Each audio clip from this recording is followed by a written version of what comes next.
안녕하세요. 매주 화요일 날 여러분들 찾아뵙고 있는 피부과 전문의 함익병입니다. 오늘도 함익병 토크쇼에 정말 이 겨울에 너무나 필요하신 원장님 한 분 모셨습니다. 네. 남상민 원장님 모시고 눈이 뻑뻑하다.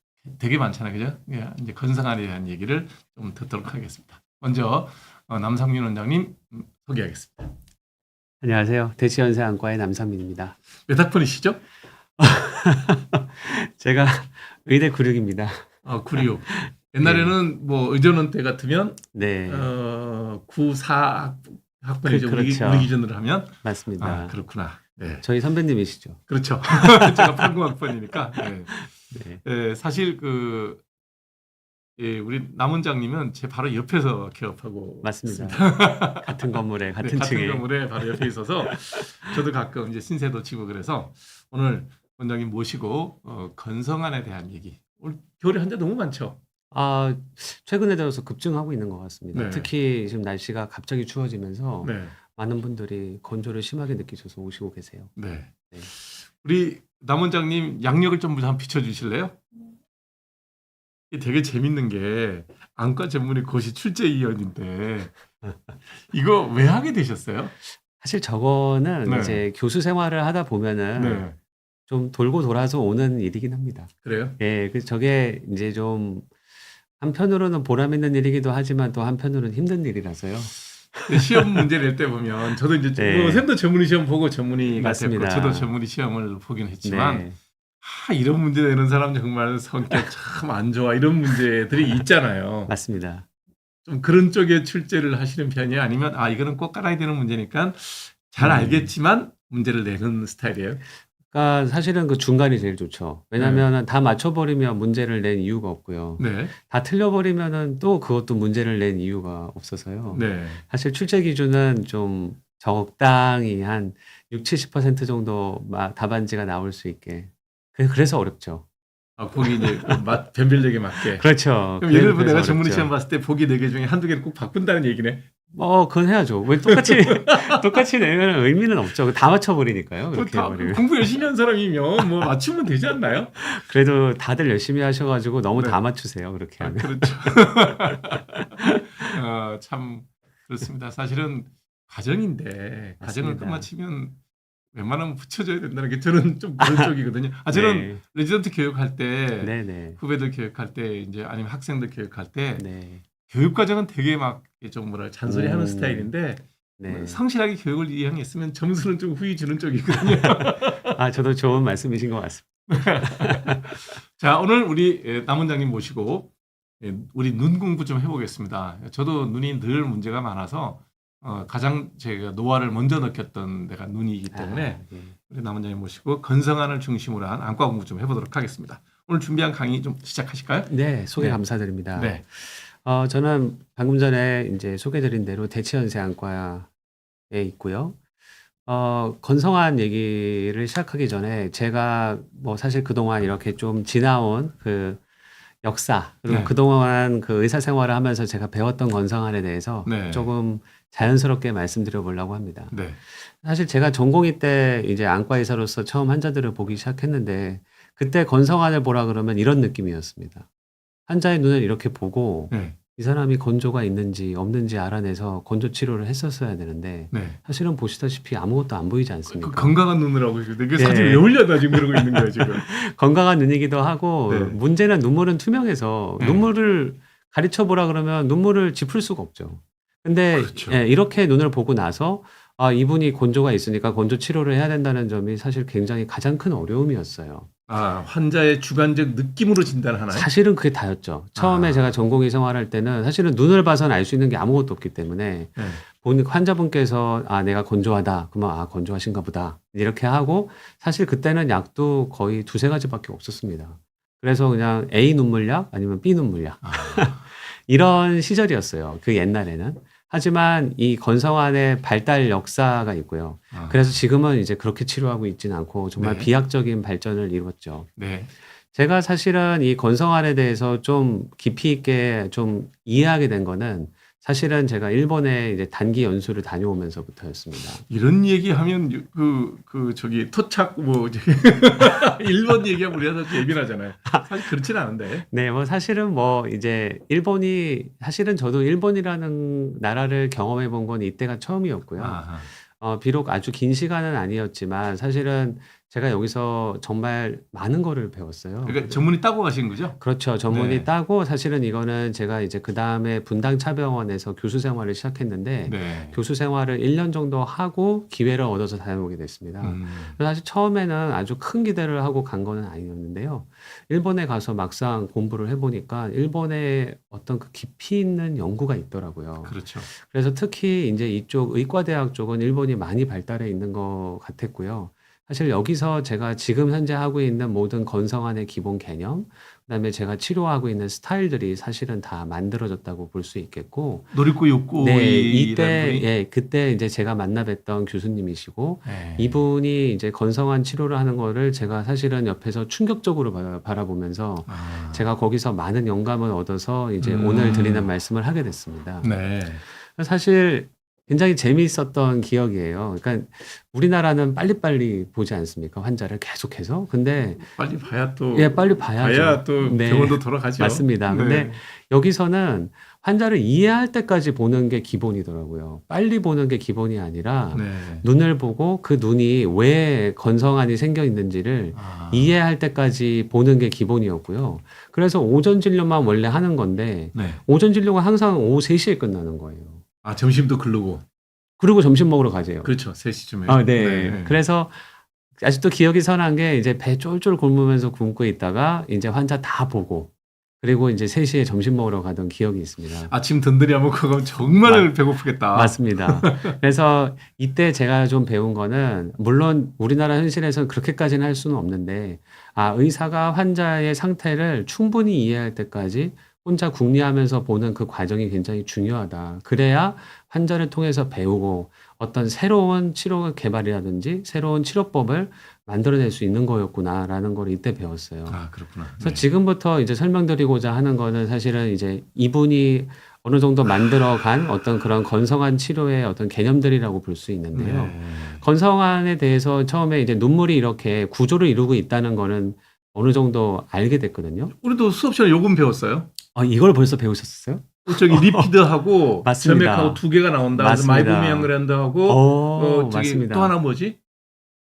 네. 저기 점액이 나오는 게 마이보미앙 그랜드가 사실 키티 나오는 점액은 거고. 셀에서 나와요. 세포에서. 그렇구나. 거블리셀이라고 네. 술잔 세포라고 부르는 표면의 세포에서 나오거든요. 아. 그래서 눈물은 우리가 크게 세 층으로 이루어져 있다고 돼 있고요. 네. 물론 가운데 저 하늘색으로 표시된 저게 물이죠, 물. 아. 근데 눈물은 물로만 이루어져 있지 않고 그 물을 눈 표면, 각막이라고 하는데 눈 표면에 붙여주는 작업이 필요해요. 그게 왜냐하면 무신인가 보다. 맞습니다. 네. 그 각막은 신수성이 아니라 소수성이거든요. 물을 싫어해요. 싫어하는 쪽이구나. 예. 네. 근데 물이 그 위에 있어야 되니까 물을 각막에 붙여야 돼서 그 중간 매개체 역할을 하는 게 점액입니다. 아. 그래서 점액이 각막에서 나와서 그거를 물에 붙여주는 거죠. 네. 그 다음에 이 물만 있으면 또 순식간에 날아가게 돼요. 마르죠. 네. 마르게 돼요. 그래서 마르지 않게 도와주는 게 기름이고, 그래서 저 기름이 가장 노란색으로 표시된 저 기름이 가장 바깥에 있게 되는 거죠. 그러니까 초록색, 하늘색, 맞습니다. 노란색이 네. 실제로는 이렇게 두껍지가 않죠. 각막이 훨씬 두껍고 여기를 과장해 놓은 거죠. 네, 과장해 놓은 거죠. 네. 하지만 눈물은 저렇게 세 개의 성분으로 이루어져 있다는 걸 이해하고 있었고요. 네. 그 중에서 기름이 부족해지면 이제 기름 부족형 건성환,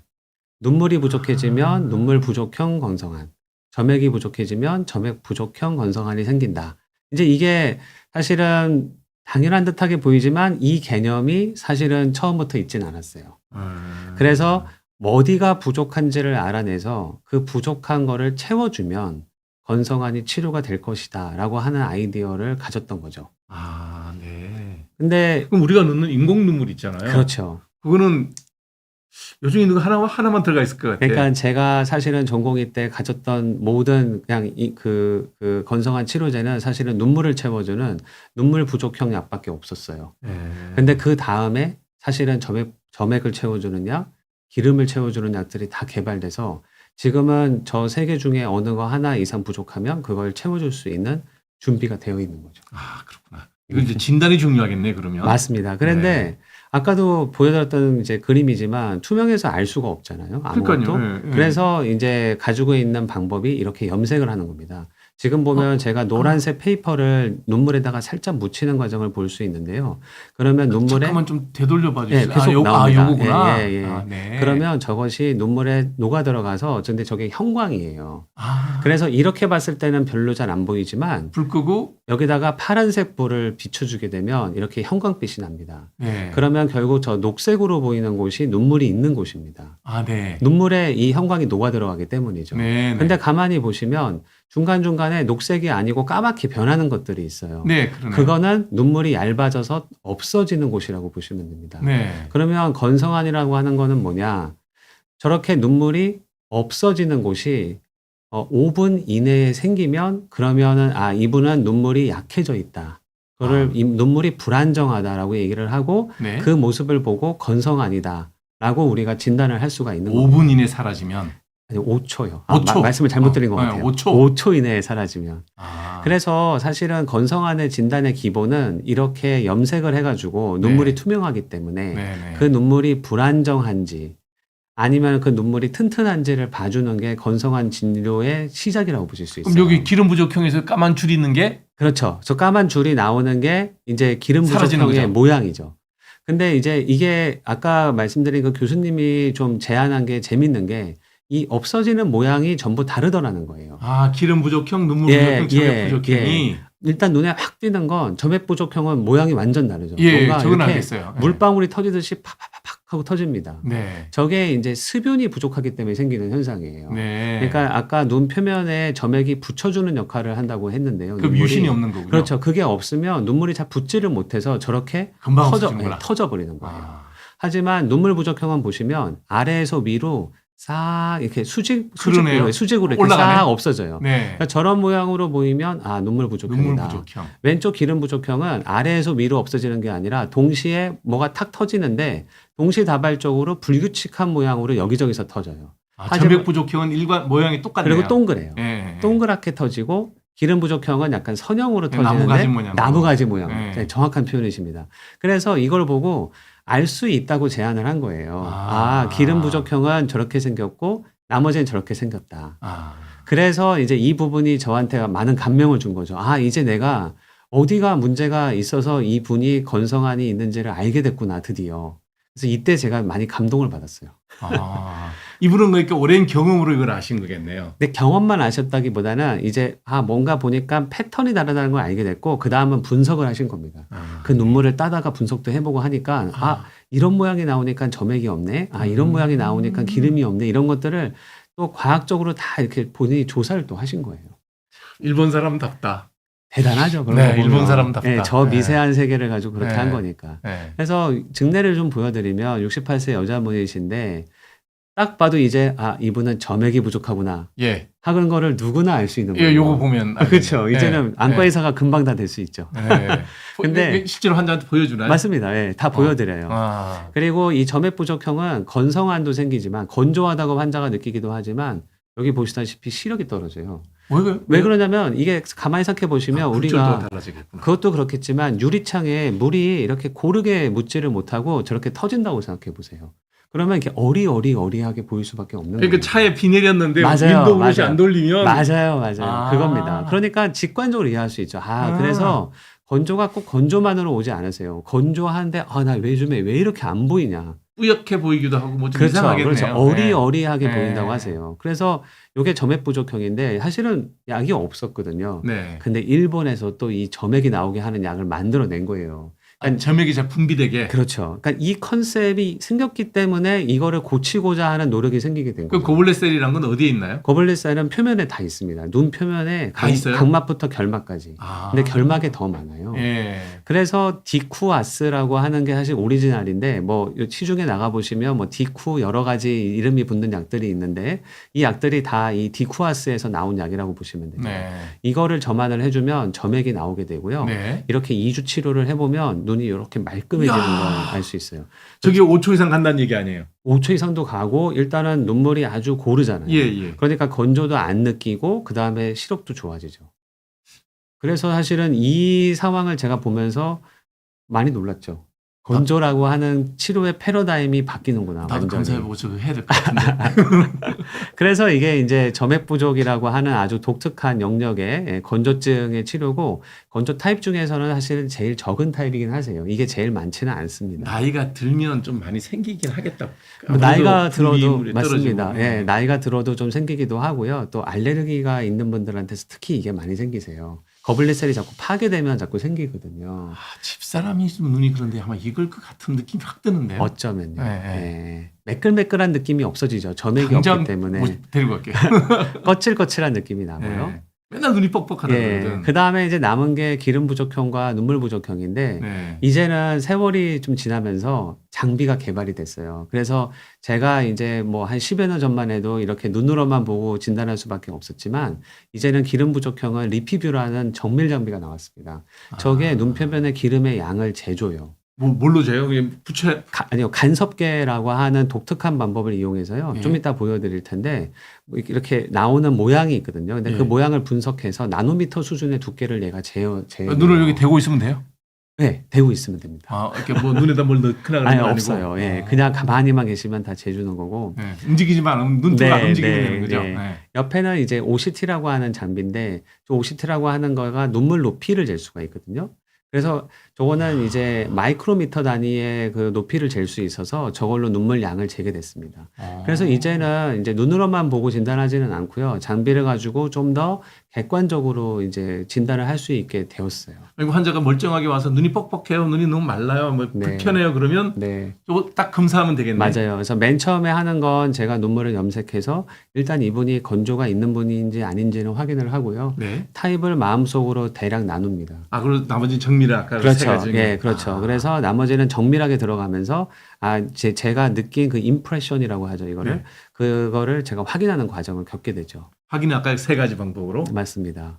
그래서 여기 보면 이제 눈물 부족 건성한 가장 뭐 그냥 대표적인 건성한이죠. 눈물이 없다. 네. 그래서 아까 보여드린 OCT, 저 눈동자의 저 아랫부분에 눈물띠가 있는데 네. 그 눈물띠의 높이를 재서 눈물의 양을 알아내게 되고요. 그래서 이제는 제가 약물을 정할 때 눈물의 양이 적으신 분한테는 눈물을 많이 넣어줄 수 있는 약을 정하고요.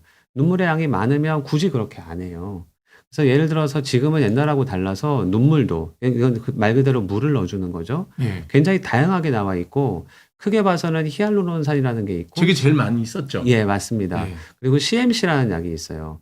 CMC라는 약은 주로 미국이라든지 이제 서구 지역에서 많이 쓰는 약이라고 보시면 되고요. 네. 히알루론산은 역시 일본에서 개발을 해가지고 일본에서 많이 쓰는 약이라고 생각하시면 됩니다. 네. 근데 옛날만 해도 농도가 맨 위에 있는 하나밖에 없었거든요. 네. 0.1%, 0.5%. 근데 지금은 농도가 높게 다 개발이 돼서 이제는 0.3%, 1.0%까지 개발이 돼 있어요. 네. 그래서 만약에 제가 눈물을 재보고 눈물이 적으면 고농도의 눈물을 처음부터 권해드리게 되고요. 그러면 예전보다 훨씬 더 눈물 부족을 잘 조절할 수 있게 됐습니다.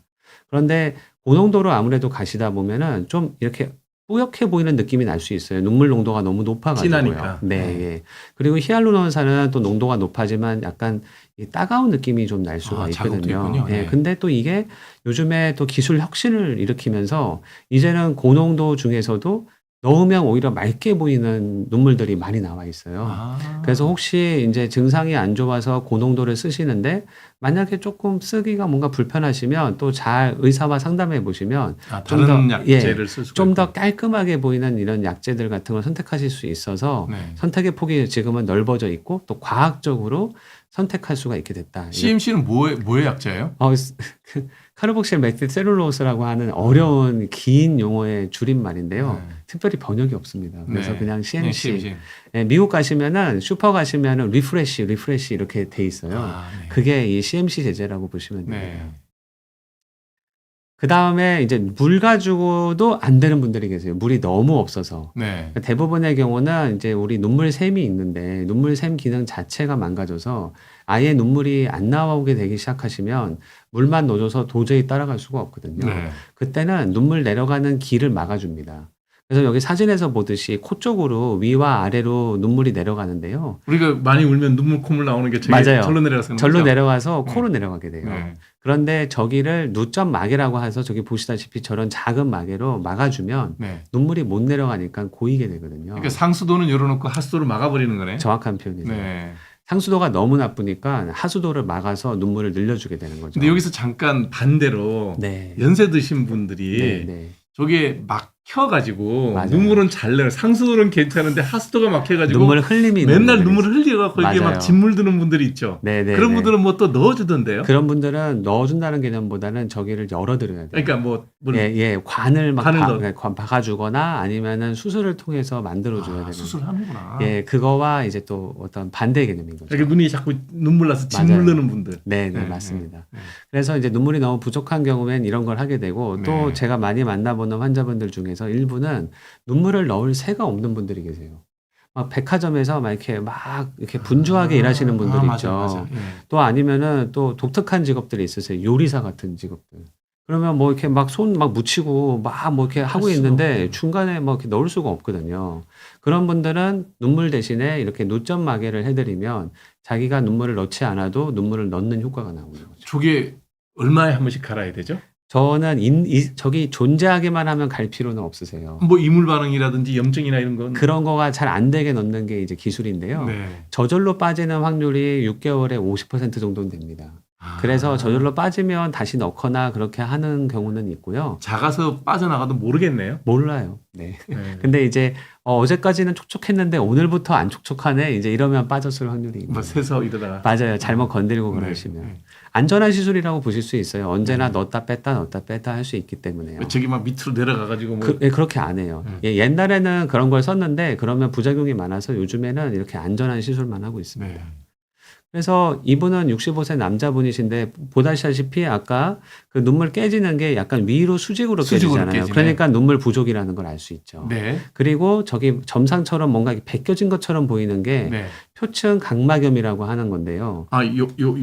어디였죠? 요거요. 여기입니다. 여기. 예, 예, 여기입니다. 예. 그래서 이게 생기면은 눈물이 너무 오랫동안 계속 말라가지고 각막 표면, 눈 표면이 상한 거예요. 우리가 말하는 흔히 이제 뭐 그 상했다 크랙 같다는 그런 그렇죠. 건가요? 만약에 피부과로 굳이 표현하자면 튼 거예요. 예, 살이 텄어요. 턴 거예요. 각막이 튼 예, 거구나. 예. 그래서 여기까지 되면 사실은 우리가 중증 건조라고 합니다. 그렇겠네요. 눈물만 문제가 있는 게 아니라 병변 자체가 생겼기 때문에 이제 이때부터는 중증 건조라고 얘기를 하죠.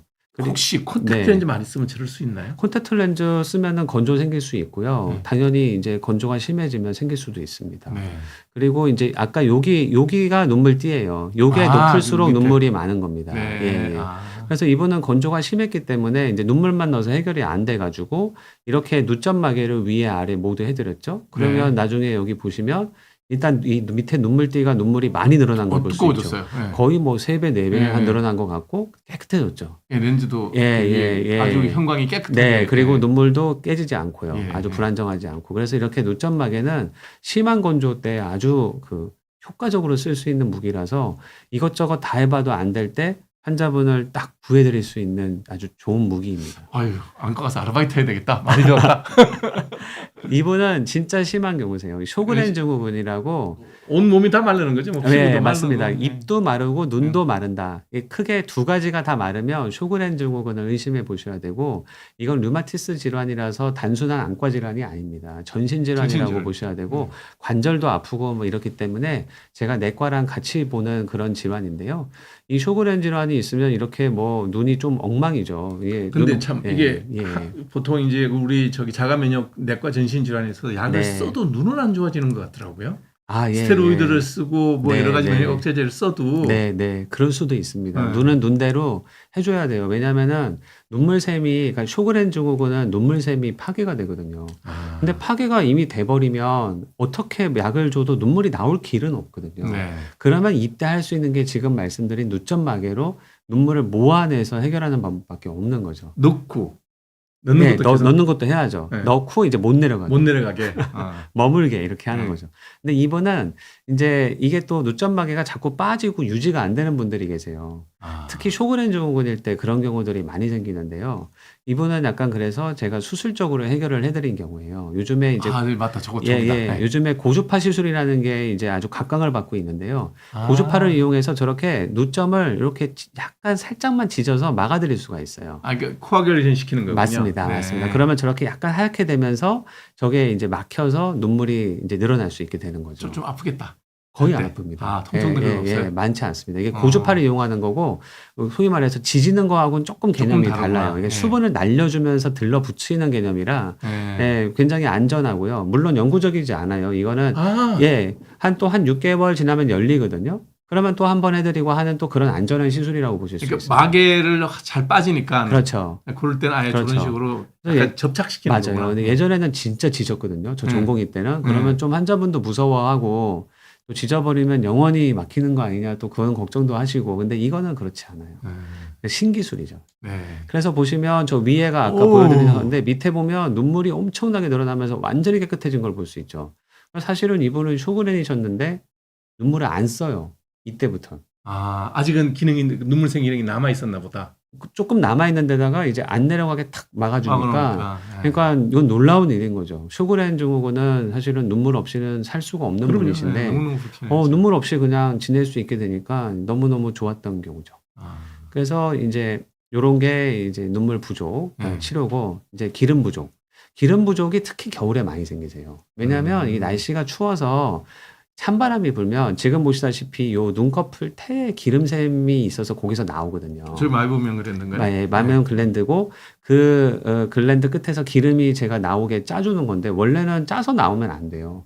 그냥 이 깜빡일 때 자연스럽게 나와야 되거든요. 근데 이분은 이미 이제 문제가 생겨서 저렇게 짜지 않으면 안 나오고 짜도 저렇게 끈적하게 나오잖아요. 저거는 저거는 눈에 눈물에 작용할 게 없잖아요. 아무 도움이 안 되죠. 그러니까. 오히려 들어오면 염증만 생겨가지고 자꾸 눈이 빨개져요. 그래서 나 샤워만 하면 눈 빨개요. 아침에 일어나서 샤워만 하면 눈 빨개요가 이것이거든요. 뜨거운 물 샤워를 촥 얼굴에 하면은 저게 녹아서 좀 나오는 거예요. 이게 눈에 이렇게 뜨거운 물 나오는 게 그래서 그런 거구나. 네. 그러면은 눈이 뻘개져서 샤워실에 나오시거든요. 그게 다 이거 있는 분들이니까 샤워할 때 눈 빨개지시면 안과 한번 와보시는 게 좋아요.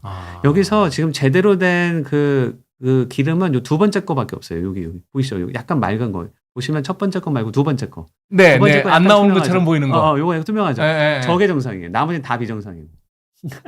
그러니까 지금 눈이 안 보이게 나온 거죠, 지금. 저렇게 투명하게 나와야 투명하게 돼요. 나와야 되는데.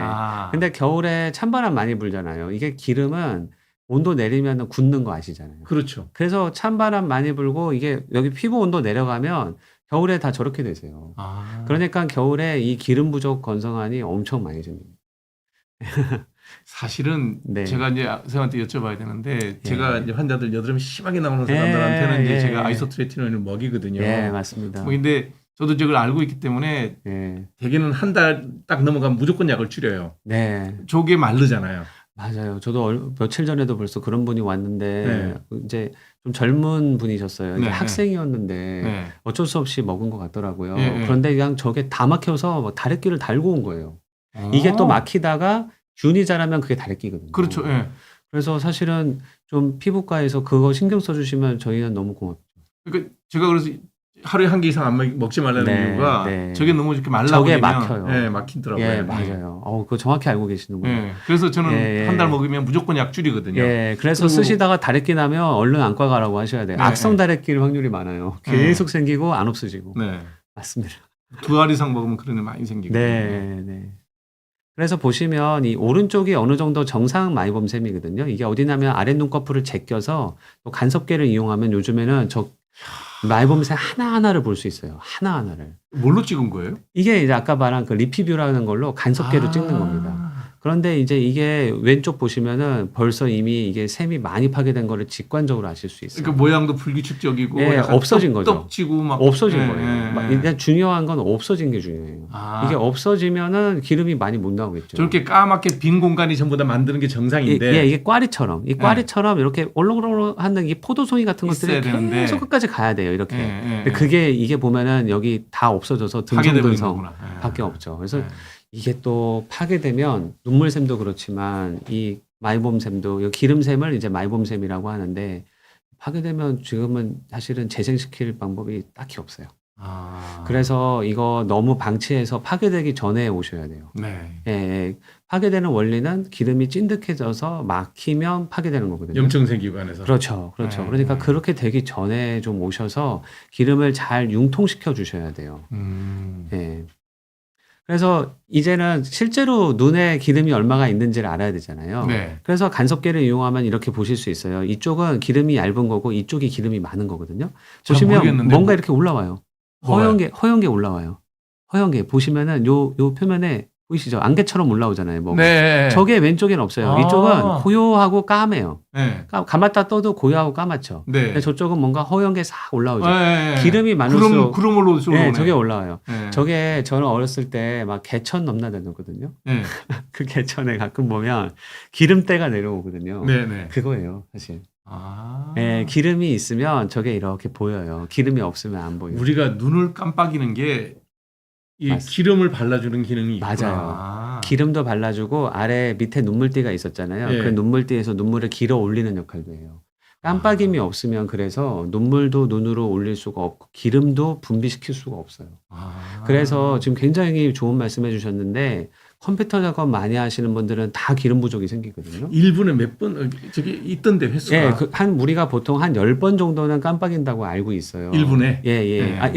네. 10초, 한 1초, 한 1, 2초에 한 번 정도라고 보시면 돼요. 1분에 아. 10번은 너무 적은 것 같고요. 네. 한 10초에 보통 한 10번 정도, 한 10에서 20초에 10번 정도는 깜빡인다고 보셔야 될 것 같거든요. 근데 이게 또 그 사회생활 할 때 예, 예. 우리가 이제 카메라를 많이 보잖아요. 예, 예. 카메라를 볼 때 저게 언론학션에 배운 게 예. 1분에 너무 많이 깜빡이면 말의 보기 안 좋죠. 신뢰성이 떨어진다고 그게 있어요. 그래서 정치인들이 네. 그렇게 뭐 할 때 보면 예, 예. 그래서 눈을 이렇게 주시하다가 몇 초에 한 번씩 이렇게 5, 6초에 한 번 정도 되나? 좋은 네, 말씀이십니다. 그렇게 깜빡이는 네. 게 적절하다. 예. 너무 안 예. 깜빡이면 싸우는 것 같다. 예, 맞습니다. 그런 그런데 얘기도 이제 이게 컴퓨터를 많이 하면서 집중하시잖아요. 하더라고요. 네. 그러면 자기도 모르게 이러고 있죠, 자동으로 눈 깜빡임이 줄어요. 이러고 있어요, 그냥. 그래서 눈을 안 깜빡이면 저 기름 나올 시간을 안 주는 겁니다. 아, 기름이 나올 시간이 없구나. 예, 감을 때 기름이 나오는 거거든요. 감을 때 살짝 짝 짜는구나. 살짝 짜지면서 나오는 거예요. 근데 그 시간을 주지는 않으니까 그러면은 이제 기름이 고이기 시작하는 거예요. 고이면 굳고 굳으면 아까처럼 안 나오고. 예, 예. 나와도 그래서 별 볼 일 없는 거고. 컴퓨터 작업 많이 하시는 분들은 거의 백발백중 눈물 부족보다는 이게 많으세요. 그래서 일부러 우리가 컴퓨터 작업 많이 하시는 분들은 한 20분에 한 번씩 좀 먼데 멀리 보고 봐라 그러죠. 예, 눈 깜빡임을 좀 하고 그리고 다시 또 컴퓨터를 하라는 거를 권하는 이유가 이 눈 깜빡일 때 기름이 나오기 때문이에요. 컴퓨터에다 소프트웨어를 넣어서 눈 깜빡해 예, 예, 예. 해주면 좋을 것 같은데. 그러면 또 좋겠죠. 네. 예. 그래서 이렇게 이제는 그 기름의 양을 직접 우리가 잴 수 있게 됐고요. 이제 여기서부터는 치료 얘기를 하려고 그러는데 저게 물이고요. 네. 그다음에 그 위에 기름이 노랗게 올라가는데 그 위에 보시면 눈꺼풀에서 마이봄샘이 있어서 저 노란 것이 눈으로 흘러 들어오게 돼 있는 거예요. 네. 그런데 이제 우리가 마이봄샘 기능 장애라고 하는데 그 기능 장애가 생기면 이런 식으로 눈꺼풀 속에 혈관 같은 게 생기고요. 그리고 염증 같은 것들이 이제 혈관이 들어오니까 염증 같은 것들이 생기고 기름이 저렇게 굳으면서 이제 균이 자라나면 그러면 이제 기름이 못 나오게 돼서 저렇게 깜빡여도 노란색 층이 안 생기게 됩니다. 보이시죠? 깜빡여도 층이 안 생기게 돼요. 그러면 이거 어떻게 치료하느냐? 결과적으로는 기름을 녹여줘야지만 치료가 되는 거고 네. 요즘에 피부과에서 쓰는 IPL을 저희가 안과에서 도입을 해서 네. 이용하고 있습니다. 그러면 눈 밑에다가 예. 열을 깊이 가해서. 예, 맞습니다. 아. 그래서 이 다음에 사진을 보시면 저 IPL을 이용해 가지고 눈은 가려줘야 되고요. 네. 왜냐하면 눈에 직접 들어가면 눈이 상하기 때문에 네. 예, 이렇게 IPL을 넣어주는 거죠. 그러면 저것이 깊숙이 침투하면서 보시면 일단은 저 깊숙이 있는 기름을 이렇게 녹여서 녹이고. 다시 물로 만들어주고 그 앞에 있는 또 혈관에 이게 흡수가 잘 되거든요. 네. 잘 아시겠지만 네. 그래서 혈관을 또 이런 이제 수축시키고. 없애주는 거죠.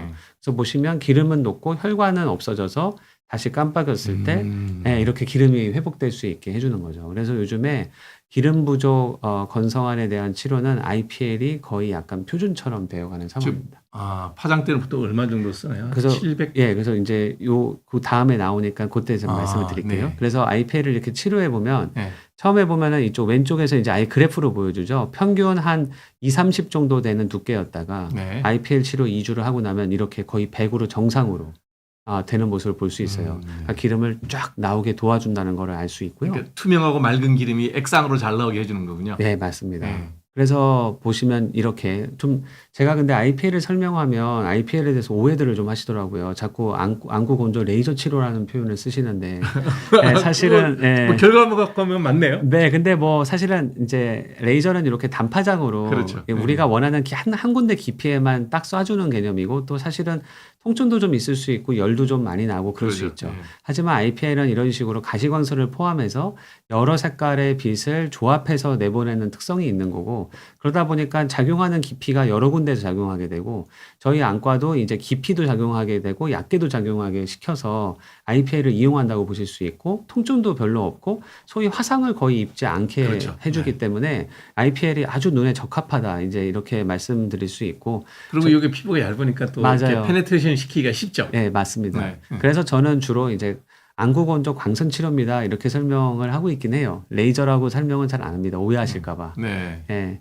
그래서 이제 아까 요게 말씀하신 파장인데, IPL은 이제 이렇게 잘 아시다시피 이렇게 400부터 뭐 700, 800 이렇게 여러 가지 파장이 섞여 있는데, 크도 필터를 어디든지. 예, 안과에서는 여기는 안 써요. 아. 예, 600부터 800까지는 잘 안 씁니다. 왜냐하면 여기는 좀 깊이 너무 깊이 들어가거든요. 들어가니까. 예, 네. 보시면 여기까지만 지금 들어오는 파장을 쓴다는 거고요. 네. 여기서부터는 이제 파장이 길수록 깊어지는데 여기는 잘 안 쓰는 거죠. 사람 왜냐면- 안구까지 들어갈 수 있으니까. 아니요, 안구까지는 안 들어가나요? 아니고요. 안구는 이것보다 훨씬 뒤라서 때문에. 예, 안전한데 이제 피부에 저기까지 들어가면 환자분들이 좀 아파하세요. 예, 아파하고 그 다음에 화상 입을 확률이 좀 더 올라가게 되고요. 그러니까 크도 필터를 590에다. 그렇죠. 그래서 보통 네. 400에서 한 600까지 쓴다고 보시면 될 것 같고 네. 여기에 이제 표층 혈관들이 이미 다 있기 때문에 그 혈관에 열이 전달이 돼서 혈액순환도 도와주고 아까 말씀드린 그런 나쁜 혈관들도 없애주고 그 다음에 이제 여기 표현은 안 돼 있는데 사실은 800에서 1200도 같이 써요. 저희는 듀얼 필터를 씁니다. 아. 왜 그러냐면 여기까지는 오히려 필요 없지만 이 뒤에 그 글랜드가 있거든요. 어허. 그래서 오히려 이제 800에서 1200까지의 깊은 데에 열을 주면서 오히려 너무 피부 중간에는 열을 안 주고 피부 표층과 표층까지만 심층만 주고 맞습니다. 가운데는 스피어링하고. 예, 그렇게 해서 듀얼로 주면서 사실은 많이 발전했어요. 처음에는 그렇게 세팅이 안 돼 있었거든요. 네. 그냥 필터가 제대로 돼 있지 않았고 그냥 한 590 전방에서 다 들어가게 돼 있었어요. 네. 그러다 보니까 조금 화상도 자꾸 입는 경우가 생겼고 치료 효과가 좀 애매한데 아프기만 하고 이랬거든요. 네. 근데 지금은 지금 제가 말씀드린 대로 필터 개발이 일어나면서 이렇게 듀얼 필터를 쓰니까 아주 효과적으로 되면서도 환자분들이 거의 안 아파하세요.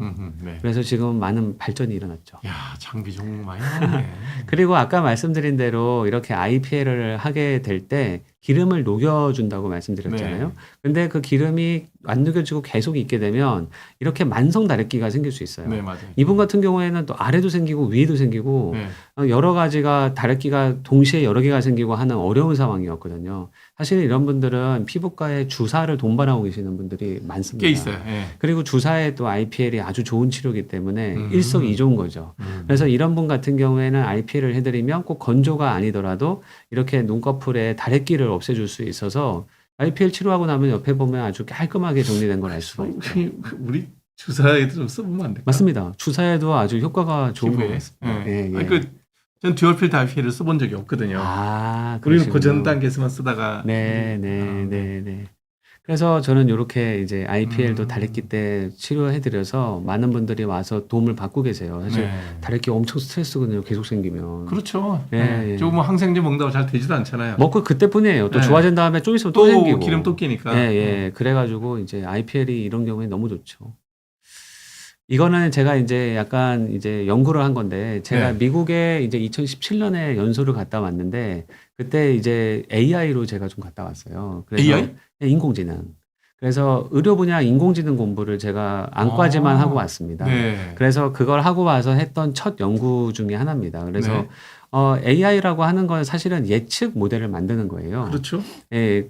그래서 이거는 뭐냐면 건조증을 그러니까 안구 건조증을 예측하는 모델이라고 보시면 됩니다. 저 숫자가 뭐예요? 1, 2, 3, 4, 5. 이제 이거 설명을 좀 드릴게요. 네. 그래서 이 데이터는 우리나라에서 1년에 매년 이제 국민건강영양조사라고 해가지고 질병청에서 전 국민을 대상으로 매년 통계를 냅니다. 네. 그래서 우리나라에 이제 샘플링을 해가지고 통계를 내기 때문에 이 데이터는 우리나라 사람들을 대표한다고 보실 수 있어요. 아, 랜덤 샘플링이니까. 랜덤 샘플링이지만 그거를 아주 정교하게 해서 네. 우리나라 사람들을 대표할 수 있게 매년 하고 있습니다. 근데 네. 그 중에 이제 건조증이 있는지 물어보는 해가 있었고요.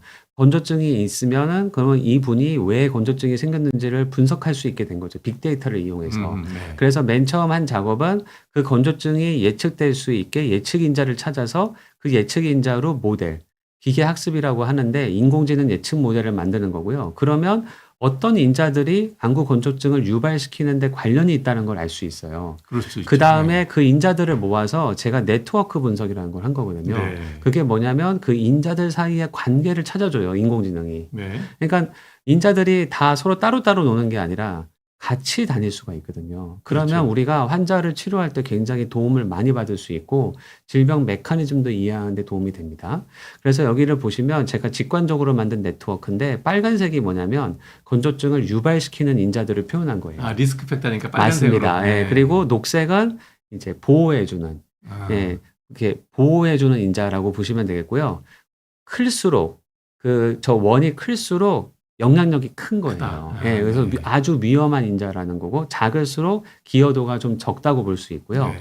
인자와 인자 사이의 녹색은 이것이 서로 연결돼 있다는 걸 뜻해요. 빨간색은 서로 연결돼 있지 않다는 걸 뜻하고요. 아예 없는 건 그냥 독립적이라는 얘기입니다. 네. 그래서 보시면 우리나라 건성환은 크게 한 세 종류의 그룹이 있다고 보시면 될 것 같아요. 여성에서 건성환이 많습니다. 남자보다. 네. 근데 이 여성이 우울증을 또 동반하실 수가 있고요. 네. 그 우울증까지 동반되면 조금 더 이 두 개를 합친 인자가 되기 때문에 건성환의 위험이 올라가시게 돼요. 물론 이 우울증은 또 스트레스 같은 거에 관련이 있고요. 있죠. 또 이 스트레스가 있는 분들 중에 또 일부가 이런 알레르기를 가지고 있는 분들이 있다는 게 분석적으로 나오는 겁니다. 네. 그래서 요게 한 그룹이세요. 그러니까 여성인데 어떤 약간 정신적인 힘듦, 우울증, 스트레스 이런 네. 분들 그리고 거기에 알레르기 같은 만성 염증이 있는 분들이 하나의 그룹을 이루고 있다는 걸 알 수가 있고요. 네. 또 다른 그룹은 굴절 교정 수술, 라식 라섹 아, 하시는 라식 경우. 하시는 분. 이것도 상당히 큰 원인을 가지고 있는 걸 알 수 있어요. 많이 상당히 하니까. 그렇죠. 네. 그리고 이제 저걸 하고 나면 건조증이 생길 위험이 매우 높다는 걸 의미하기도 합니다. 저 옛날부터 뭐 예측됐던 부작용이죠. 맞습니다. 그래서 이제 라식 라섹 이런 것들을 하시게 되면 어느 정도 건조증은 좀 생길 위험이 올라간다 아셔야 될 것 같고요.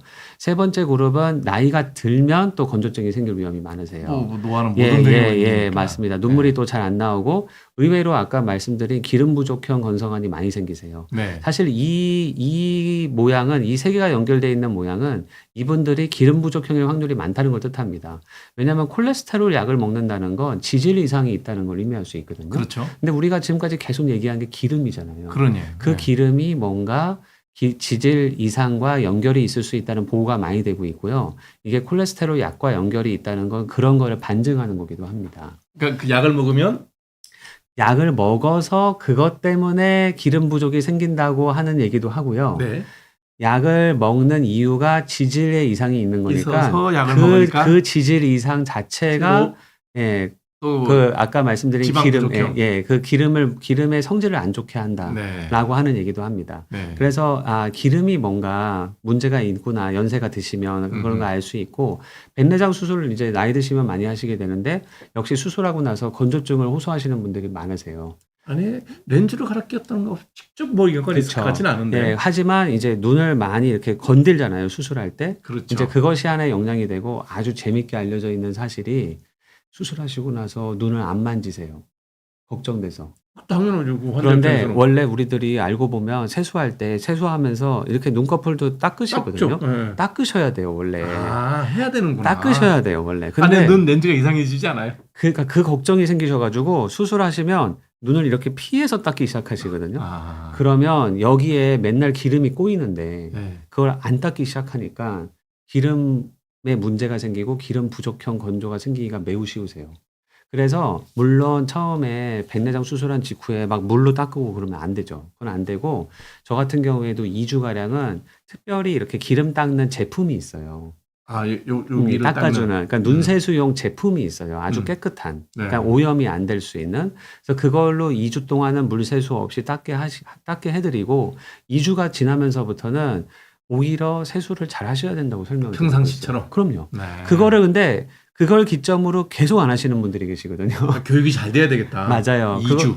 그거를 아주 이제 잘 밝혔거든요. 학술적으로 연구를 해서. 네. 그러니까 이거는 이제 잘 참고하셔가지고 수술하시면 2주는 조심하시지만 2주가 지나게 되면 그다음부터 오히려 눈을 비누로 잘 닦으셔야 된다. 네. 기름이어서 비누를 안 쓰면 또 안 닦여요. 그렇죠. 예, 물만 가지고는 또 안 닦입니다. 저는 환자들한테 세수할 때 여기를 잘 손가락으로 닦으라 그래. 왜냐면 기름 되게 많이 끼거든요. 맞아요. 그러니까 백내장 하신 분들은 2주만 지나면 여기까지 다 잘 닦아야 돼요. 그리고 또 연세 드신 분들 중에서 또 비누를 기피하는 분들이 또 계세요.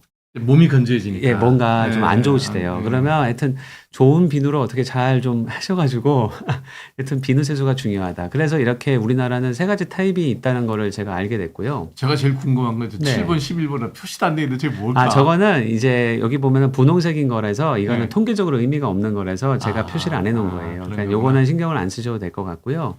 하나 재밌는 게 보호인자로서 오메가3가 나온 거예요. 네. 이게 제가 되게 재밌었어요. 그러니까 오메가3가 뭐냐면은 역시 우리 몸에 공급이 필요한 필수 지방산이거든요. 네. 그래서 이걸 다음 슬라이드를 보시면 이게 직관적으로 딱 알려주는 건데 세상에는 크게 2가지 종류의 기름이 있어요. 기름이 있어요. 버터같이. 포화지방산. 네, 포화지방산이 있고 이렇게 흐르는 물 같은 불포화 지방산이 있죠. 네. 근데 우리 눈에 필요한 지방은 버터가 아니에요. 밑에 있는 거죠. 예, 저기 밑에 있는 건데 이거의 성분을 이루는 불포화 지방이 사실은 필수 불포화 지방은 먹어야 하지만 공급이 되거든요. 그렇죠. 합성이 잘 안 되기 때문에. 네. 근데 오메가3가 그거예요. 그래서 오메가3가 저기서는 오메가3를 약으로 드시는 분을 제가 조사해서 알아낸 게 아니라 그분들이 먹는 식단을 조사해 봤더니 거기에 오메가3가 많으면 이분들이 안구건조증이 통계적으로 덜 생긴다는 걸 알아낸 거예요. 올리브오일이나 들기름이나 이런 거겠네요. 그런 거죠. 그러니까 본인은 모르고 드셨겠지만 그거를 많이 드신 분들이 건조가 안 생긴다는 것이 저렇게 빅데이터로 증명이 된 거죠. 네. 그러니까 지금은 이제 오메가3를 안과 영역에서도 저게 이제 많이 쓰이고 있어요. 네. 그래서 오메가3를 어느 정도 복용하시면 물론 아직 조금 더 학술적인 연구는 더 필요하지만 이 아까 보여드린 그 마이봄 기름을 조금 더 유동성이 있게 바꿔줄 확률이 있습니다. 불포지방산이 그렇죠, 많이 들어가서. 그렇죠. 그래서 오메가3를 드시면 일단 식품적으로는 도움이 좀 될 수 있고 저 같은 경우에는 이제 환자분들한테 기름 부족형으로 오셨을 경우에는 오메가3를 처방을 해서 드리기도 합니다. 예. 네. 요즘에 내과에서 많이 쓰고 있으니까요. 네, 맞아요. 요즘 많이 쓰더라고요. 네. 그 다음에 이제 이거는 아주 좀 신기한 얘기인데 네. 제가 이제 이렇게 배워와서 지금까지 쭉 한 이런 건조 환자를 보고 있다가 뭔가 좀 색다른 걸 느끼게 된 거예요. 그래서 환자를 보다가? 네, 환자를 네. 보다가 이게 보시면은 이제 젊은 여자분이시고 건조를 느껴요. 근데 네. 쇼그렌증까지 있는 중증 건조세요. 네. 그래서 눈을 봤는데 의외로 눈이 많이 안 나쁜 거예요. 그래서 다행이다. 쇼그렌이긴 하지만 눈이 생각보다 많이 안 나빠서 다행이십니다 하면서 이제 적절한 눈물 치료 정도를 한 거죠. 네. 그랬더니 이제 한 달쯤 뒤에 오셔가지고 뭐 이제는 너무 좋아져서 자기가 치료가 필요 없을 것 같다라고 하시는 거예요. 근데 눈을 그래서 봤는데 웬걸 눈이 더 나빠진 거예요. 주관적인 증상과 객관적인 그렇죠. 조사가 예. 안 맞네? 그게 자꾸 안 맞는다는 거를 제가 느끼기 시작한 거죠. 그래서 도대체 왜 안 맞을까? 환자분이 어느 때는 자기는 좋다고 했는데 눈은 저러기도 하고요. 거꾸로 환자분은 자기 눈 엄청 나쁘다고 해서 난 살 수가 없다 그러는데 눈을 보면 괜찮았어. 눈을 딱 아까 보면은 별로 큰 이상이 없는 거예요. 그래서 도대체 어느 쪽이 맞아요, 그러면? 환자는 진실이죠. 환자는 자기 느낀 대로 말씀해 주시니까. 그러니까 환자의 말은 믿어야죠. 네. 그런데 다만 우리가 모르는 게 있는 거죠. 왜 환자의 말과 내가 보는 눈의 현상이 불일치할까? 도대체 이 현상은 무엇일까? 검사가 잘못된 거 아닌가, 그럼? 근데 이거는 눈으로 봤을 때 너무 객관적이잖아요. 그 검사 결과 보면 되게 안 좋아 보여요. 예, 당연히 안 좋을 수밖에 없어요. 네. 하지만 환자는 괜찮은 거죠. 그래서 이게 무엇일까에 대해서 이제 생각을 해보기 시작하게 된 거고요. 촉각신경 얘기를 좀 해봐야 될 것 같아요. 촉각신경은 접촉을 느끼는 거와 통증을 느끼는 거 2가지가 있거든요. 접촉을 느끼는 거는 따로 라이트 터치. 그렇죠. 네. 접촉을 느끼는 수용체가 있고요. 피부까지 시니까 엄청 잘 아실 것 같아요. 이거는 예민해요. 처음에는 그렇죠. 예민하게 탁 느끼지만 적응을 잘하죠. 금방 그렇죠. 적응해서 둔해지죠. 예, 금방 둔해져요. 네. 하지만 통증은 통증 수용기가 있고요. 예. 이거는 사실은 쉽게 이렇게 안 흥분하지 않아요. 낫죠. 예, 맞아요. 예, 왜냐하면 통증이 너무 쉽게 흥분하면 못 살아요. 우리가 계속 그러니까요. 아파서. 예, 예. 그런데 둔감한 대신에 한 번 시작이 되면 그 다음부터는 자꾸 올라가는 경향이 있어요. 맞아요. 왜냐하면 이게 사실은 통증이라고 하는 감각은 우리가 위험하다고 느끼는 감각이라서 보호하기 위해서 맞습니다. 그런 거죠. 확실히 없애기 전까지는 계속 몸에서 경고를 주는 거예요. 이 통증에서 피하라고. 그러니까 이게 눈도 똑같고요. 눈은 엄청나게 많은 촉각신경이 와 있거든요. 네. 우리 몸에서 사실상 가장 예민하다고 보시면 돼요. 그래서 이거를 약간 논리적으로 풀어보면 우리가 앞에서 얘기한 눈물막이 불안정해져서 눈물이 마르면 그 부분이 건조해지겠죠. 그렇죠. 눈이 마르면 그러면 접촉이잖아요. 그거는 라이트 터치. 예, 그렇죠. 라이트 네. 터치니까 건조감을 느끼고 내가 눈물을 넣어주면 그게 없어지니까 좋아지고. 금방 좋아지지. 예, 이게 초기 건조예요. 하지만 이 과정을 겪다가 아까 환자분처럼 눈의 표면에 손상이 일어나잖아요. 네. 그러면 이제 통각신경이나 이런 애들이 이제 흥분하기 시작을 하는 거예요.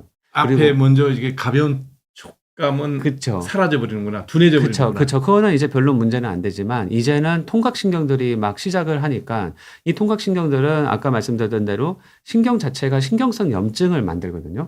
그러면서 스스로 막 계속 흥분해요. 네. 그래서 한번 눈에 아까처럼 손상을 입기 시작하면, 그다음부터는 통증이 생기면서 증상이 눈물을 아무리 넣어도 조절이 안 되고, 이렇게 계속 아파지는 상황이 될 수가 있는 거예요. 네. 그래서 이거를 우리가 염증성 건조라고 불러야 되지 않냐라고 하는 게 이제 제 생각이고, 뭐 이제 그럴 때 쓸 수 있는 그래서 게 스테로이드를 스테로이드예요. 쓰는구나. 네, 그때는 이런 분들은 눈물을 아무리 많이 넣어도 자기는 아파다고, 뭐 눈이 너무 아프다, 그리고 화끈화끈거린다 그래요. 이게 신경들이 흥분하기 시작하면 그 아시잖아요. 이런데 상처 나면 이제 아프면서 붓고 막 뜨겁잖아요. 네. 진짜로 눈에서 불이 나오는 것 같다고 하고 오시는 분들도 있어요. 눈이 너무 뜨겁다, 내가. 그러면 그런 분들은 다 백발백중 염증이 생기기 시작한 거예요. 그러면 스테로이드를 좀 써줘야 되고, 또 사이클로스포린이라고 오. 하는 약들도 있어요. 면역억제제를 저기도 쓰고. 예, 예. 하지만 이제 이게 안과에서 이제 건조 전용으로 낮은 농도로 써요. 저만액인가요? 예, 저만액이에요. 그래서 안전해요. 오래 써도 괜찮고. 그래서 이런 스테로이드, 사이클로스포린 이런 것들을 쓰고, 또 이때 중요해지는 게 무방부제예요. 그래서 옛날에는 다 병에든 예, 안약을 썼거든요. 요즘 딱 한 번 쓰고 넣고. 예, 그러죠. 그게 특히 건조 환자한테 중요한 이유는, 많은 건조 환자분들은 약간의 손상을 받아서 저렇게 약간 염증이 생긴 상태에서 오실 때가 사실 대부분이에요. 왜냐면 방부제가 위험하겠네. 그러면. 근데 그런 분들은 방부제가 있는 걸 넣어주면 잘 안 나요, 일단. 그 안 나는 게 그 증상이 잘 안 좋아져요. 예, 그러니까 치료를 해도 내가 똑같다고 오시고 하는 경우들이 있는데, 그거는 염증이 조절이 안 되면 무슨 치료를 해도 자꾸 오시게 되는 거예요. 그러면 우리 이거 딱 따서 쓰는 거 있잖아요. 쓰고 네. 캡 씌우고서 맞습니다. 몇 번 쓰잖아요. 네. 몇 번까지? 네. 아니 몇 시간까지? 근데 여기는 제가 이제 공식적인 자리니까 네. 보건복지부 규정에 따르면 네. 버리셔야 돼요. 한 번 쓰고 넣고 버려야 돼. 버려야 돼요. 예. 저 이렇게 넣을 때 하루는 주머니 다니면서 쓰는데. 그런데 안 돼요. 안 돼요. 여기는 그래도 제가 방송이니까 네. 안 된다고 일단 말씀을 드리고, 그러니까 유튜브니까 유튜브여도 좀 그래요. 깨끗하게 써서 딱 서랍되고 이렇게 정말 이렇게 잘 예. 제조업했어. 예. 하루는 써도 되지 않을까요? 하루는 안 권장해요. 최소. 아. 하루는 조금 많다고 생각하고요. 그 다음부터는 약간 이게 이제 고시하고 안 맞는 거라서 제가 진료실에서는 조금 자연스럽게 말씀드릴 수는 있는데, 여기서는 더 이상 얘기하면 안 될 것 같아요. 언론은 책임이 전혀 없습니다. 이게. 한 두세 번은 써도 되겠죠, 그래도? 책상에 잘 올려놓으면. 뭐 이렇게 이거는 약간 감안하셔가지고. 예, 그런데 아까 그분은 어떤 상태였을까 생각을 해보면, 네. 이게 이제 각막에 있는 신경 모양이거든요. 네. 손상되면 이렇게 신경이 없어지게 돼요. 그렇죠. 그런데 이게 그냥 없어져 버리면 오히려 둔화되는 거예요. 그래서 안 그래서- 아프다는 눈은 망가지고. 그래서 아까 쇼그레는 환자분들은 이 길을 가실 때가 많아요. 신경이 처음에는 완전히 살아있다가 파괴돼서. 좀 이게 많이 손상이 되면 신경이 오히려 없어지면 둔화돼서 본인은 자꾸 괜찮다고 하세요. 그러니까 이때 좀 의사하고 좀 이게 좀 말이 잘 안 맞기 시작할 수 있죠. 그러니까 의사는 오히려 지금 더 치료하게 생겼다고 말씀을 드려야 되는데, 환자는 괜찮다고 하는 상황이 돼버릴 수가 있어서, 이제 이때는 잘 대화를 해야죠. 사진도 보여주고 결과도 보여주고 하면서 잘 요걸 대화를 설명해야 되겠네요. 지금 당신이 안 아픈 건 신경까지 완전히 망가져서 안 아픈 거다. 그렇죠. 예, 오히려 더 잘 치료하셔야 되는 더 거고. 적극적으로 해야 된다. 근데 또 많은 분들은 일로 가는 거예요, 일로. 그러니까 신경 손상이 되면 재생이 일어나는데 이 재생이 잘 되면 돼요. 근데 이게 재생이 좀 하여튼 이유가 잘 모르게 뭔가 잘못 재생될 수 있어요. 네. 그러면 약간 약한 신경들이 막 재생이 되면서 이제 잔챙이처럼 걔네들은 너무 흥분을 잘하는 거예요. 신경이 좀 조용해야 되는데 너무 그냥 아프구나. 그래서 맞아요. 그게 신경방송 통증이에요. 아니, 그러니까 우리가 저기 지금 헤르페스 조스터 네. 대상포진 앓고 난 다음에 오죠. 예, 초기에 치료 잘해가지고 맞아요. 바이러스 빨리 죽이면 딱 끝나는데 그거예요. 그 시기 놓치면 예, 예. 포스트 헤르페틱 유라지라고 예. 해갖고 뭐 계속 멀쩡해졌는데 아프잖아요. 엄청 아프다 예, 그러거든요. 아무것도 없고 괜찮은데 네. 환자분은 계속 아프다고 하죠. 비슷한 것 같아요. 이게 될 수 있어요. 예. 이게 흔하게 생기진 않아요. 흔하게 네. 생기진 않는데 최근에도 벌써 몇 분 오셨고 이런 분들 같은 경우에는 눈은 정말 깨끗한데 계속 아프대요. 그러니까 이 환자분 입장에서 너무 힘들죠. 우리는 그래도 여기 너브 블럭이라도 할 수 있는데 안과를 뭘로 해야 되나 그러면 안 할 그래서 대신 쓰나요? 사실은 이쪽 영역으로 가게 되면 사실은 이제 약간 신경 안정제를 써야 됩니다. 안과 영역으로 잘 해결이 안 되고요. 아까 말씀하신 대로 그때도 이제 쓰잖아요. 신경 안정제나 쓰죠. 이런 거 쓰잖아요. 네. 똑같아요. 그래서 이것도 신경 안정제를 써서 신경을 안정시키면서 신경 재생이 급속하게 되지 않고 서서히 그 대신 이렇게 잘 되게 정상적으로. 도와줘야 돼서 시간이 많이 걸립니다. 치료가. 근데 저 감각 둔화되는 경우가 저게 정말 심각하겠네요. 저러면 각막이 상할 거 아니에요. 그럴 수 본인이 있죠. 뭐냐 치료 안 하고 난 괜찮아 그럴 거 아니에요. 안 아프니까. 맞아요. 그럴 수 있죠. 그래서 건조증도 너무 방치하시게 되면 이제 기질적 이상, 이렇게 신경 손상 같은 것들이 일어날 수 있고 여기까지 가게 되면 문제가 복잡하니까 조기에 치료하시는 게 좋으실 것 같아요. 그래서 그러면 이제 뭐 거의 마지막 얘기로 넘어가는데 진단이 있어야 될 거 아니에요. 그렇죠. 염증을 진단할 수 있는가? 이게 사실은 가장 최근까지 없었어요. 이게 마지막 영역이었거든요. 근데 드디어 이제 이게 나와서 지금은 보편화됐습니다. 이 코로나 검사 많이 하신 분들은 이제 금방 이해하실 텐데, 네. 요렇게 이거 어느 이제 그 인스타그램에서 제가 따온 건데 저렇게 눈물을 저 솜 같은 걸로 채취해요. 네. 그 다음에 저기 저 액체에 담으면 이제 우리가 히스토그램이라고 하잖아요. 네. 그런 원리로 저 액체가 쭉 빨아 올라가면서 네. 저기 눈물을 데리고 올라오게 되죠. 눈물 묻혀놓은 걸. 네. 그 다음에 저기서 반응하는 저 색소가 있어요. 그러면 뮤신 그다음에 이거는 뮤신은 아니고요. 눈물에 있는 염증 분자. 염증 분자만 그것만 딱 그것만 딱 검출하게. 그래서 이거 제 환자분이신데 위에 게 오른쪽 눈이고 왼쪽 게 아래 게 이제 왼쪽 눈인데 이분은 눈이 왼쪽만 좀 이상하게 아프다고 하셨어요. 네. 오른쪽은 괜찮대요. 자기는 왼쪽만 아프대요. 그래서 왜지? 눈은 별로 크게 이상이 없어 보이고요. 네. 그래서 이걸 검사해 봤더니 여기 보면 빨간 띠 아시죠? 이거 네. 뭐 코로나 검사하면 네. 나오는 거 독감 검사하고 그러면 오른쪽은 띠가 안 나오고 빨간 게 아래쪽만 띠가 딱 나오는 거예요. 그래서 이거는 딱 보여드리면서 왼쪽 눈에 염증이 생기신 겁니다. 그래서 제가 염증 치료 해드리면 좋아지실 거예요. 해서 염증 치료를 해드릴 수 있죠. 그러니까 세균이나 바이러스가 아닌 아니에요. 그냥 순수한 네네. 무균성 염증이라는 얘기죠. 네, 그렇죠. 그래서 이제는 염증성 건조도 우리가 이렇게 간단한 진단 키트를 통해서 진단하고 그거에 맞춰서 치료할 수 있게 되었습니다. 이런 장비는 국산인가요? 이거 다 외제예요. 다 외제예요? 아직 국산 없습니다. 이런 거 그러면 이거는 특허가 다 있나요? 그럼요. 다 있죠. 그래서 제가 오늘 준비한 얘기는 여기까지 제가 준비해서 말씀드렸고요. 네. 네. 그러면 한번 총괄적으로 다시 맨 앞으로 되돌아가서 네. 정리를 한번 해볼게요. 네. 공부한 거를. 이거 환자분들이 알면 일단 좋으시겠죠? 병원 오기가 너무 편할 것 같아. 이제 가면 네. 자기의 주관적인 불편함과 네. 객관적인 검사가 그렇죠. 일치하면 네. 얼마나 편해. 그리고 이눈 갖고 병원 오면 이눈 가지고 그렇죠. 이눈 사실은 가지고 이제 사진 좀 돌려줘봐. 어디 갔어? 어느 걸 보고 싶으세요? 요 사진. 그 사진이요? 네. 이거요. 이눈 가지고 병원 와가지고 뭐라 그러면 멀쩡한데 왜 그래? 그러잖아요.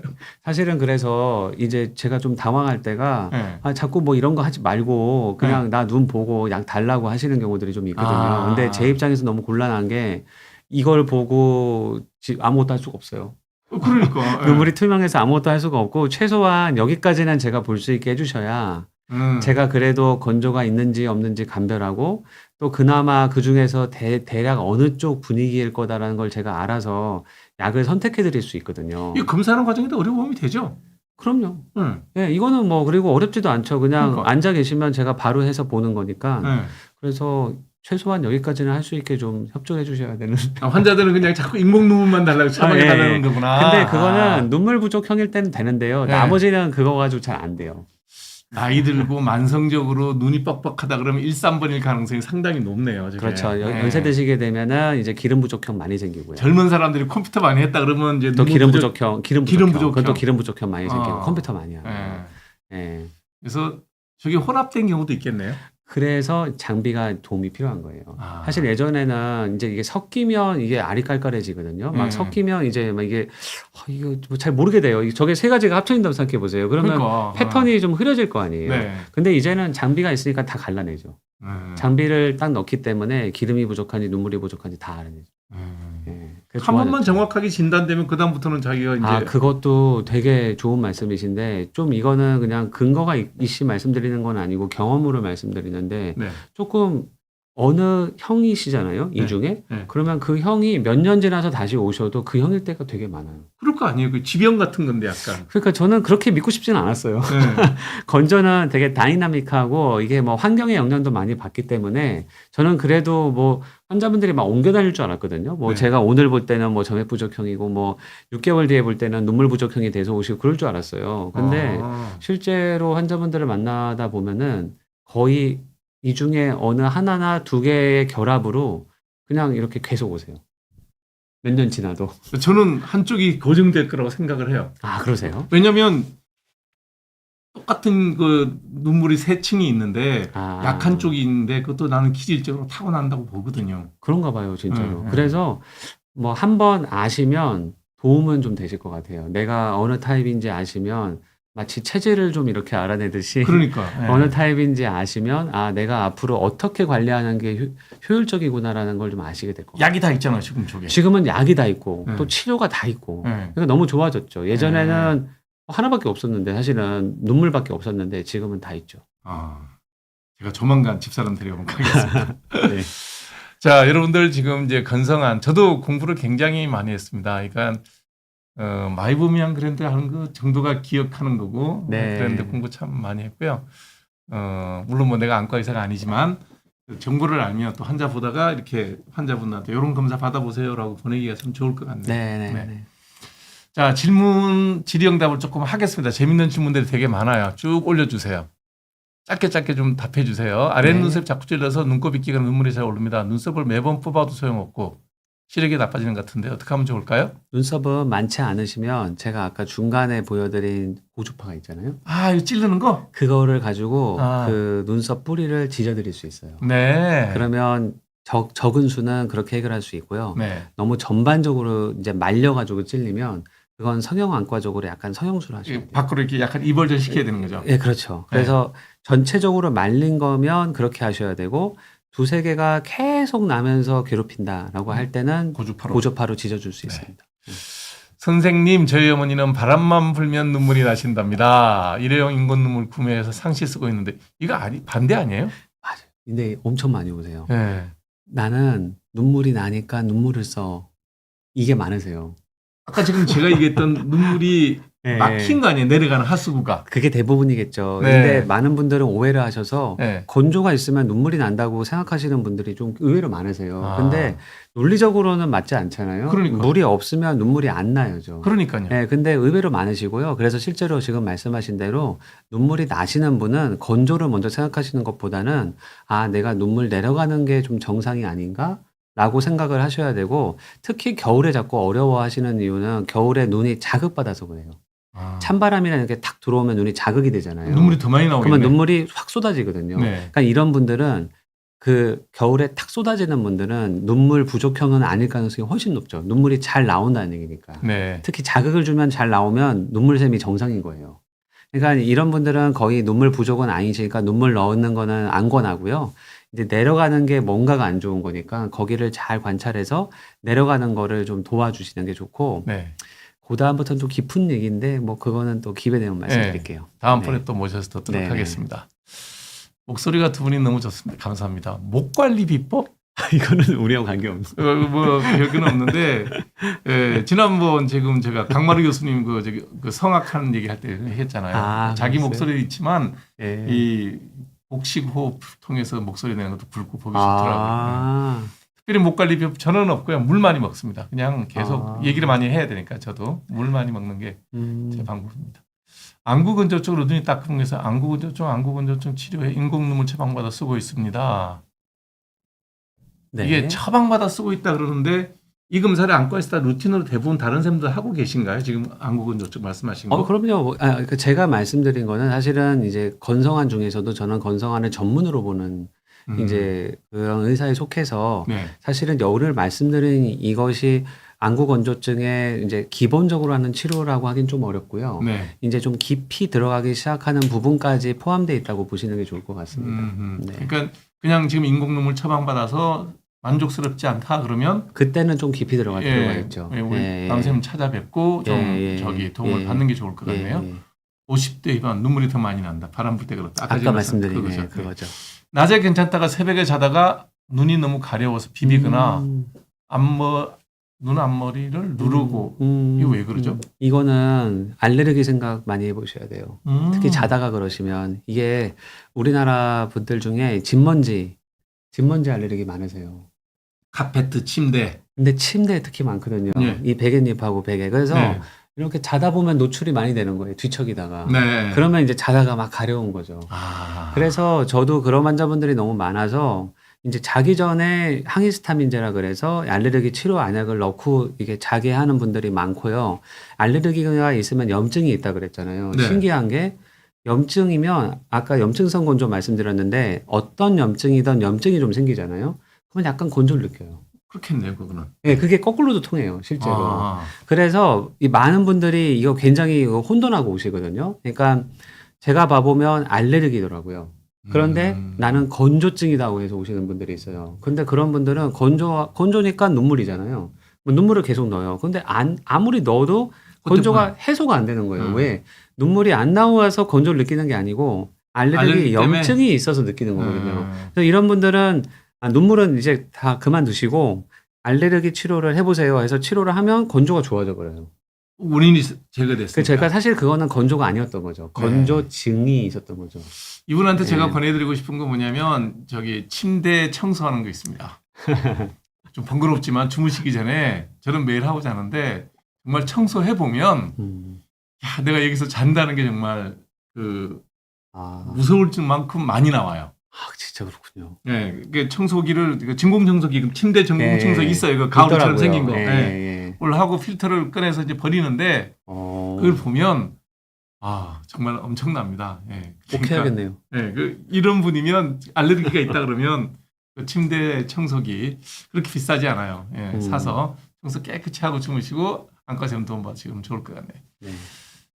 운전면허 시험 볼 때 한쪽 시력이 너무 낮아 탈락했다? 양쪽 눈으로 봤을 때 합격 수준이고 이럴 수 있나요? 뭐 사실은 이제 뭐 2종 1종 좀 다르시거든요. 네. 뭐 2종이고 하시면 한쪽만 잘 나와도 괜찮아요. 근데 이분 어쩌면은 1종이실지 모르겠어요. 네. 안경 교정을 해야 되겠죠? 저 정도 부동시면? 그렇죠. 네. 네. 이제 일단은 이건 사실 오늘 주제하고는 좀 관련이 있지는 않기는 한데요. 만약에 저게 필요하시면 그쪽 시력을 올리는 방법을 만드셔야죠. 근데 이제 이런 경우에는 이제 부등시라는 말씀 같으시고요. 네. 한쪽은 잘 보이는데 한쪽은 안 보인다는 얘기 같으시거든요. 그렇죠. 네. 그럴 때는 이제 한쪽 시력을 좀 올려줘야 되니까 콘택트 렌즈 같은 거 쓰실 수도 있고요. 콘택트 렌즈, 네. 뭐 드림 렌즈 이런 거 하실 수도 있고요. 시력 교정하는 그렇죠. 렌즈. 한쪽만 드림 렌즈 하고 자면은 그쪽 눈이 낮에 정상 시력이 되실 거기 때문에 그런 것도 좋겠구나. 또 수술이 있다면 한쪽 눈만 뭐 근시면 만약에 네. 한쪽 눈만 뭐 근시 교정한다거나 뭐 그러실 수도 있겠죠. 네. 네. 변재님 기름 부족형이라고 하는데 인공 눈물을 하는데 다른 방법은 없나요? 아까 말씀 다 말씀드린 대로. 드렸죠. 네. 네. 한번 방송 자세히 보시면 네네. IPL도 있었고 맞습니다. 그다음에 기름을 넣어주는 안약도 있어요. 오늘 아니, 소개하는 안 했지만 이제 기름 성분을 넣어주는 안약도 있습니다. 네. 네. 미노옥시딜이 시력 저하를 일으킬 수 있나요?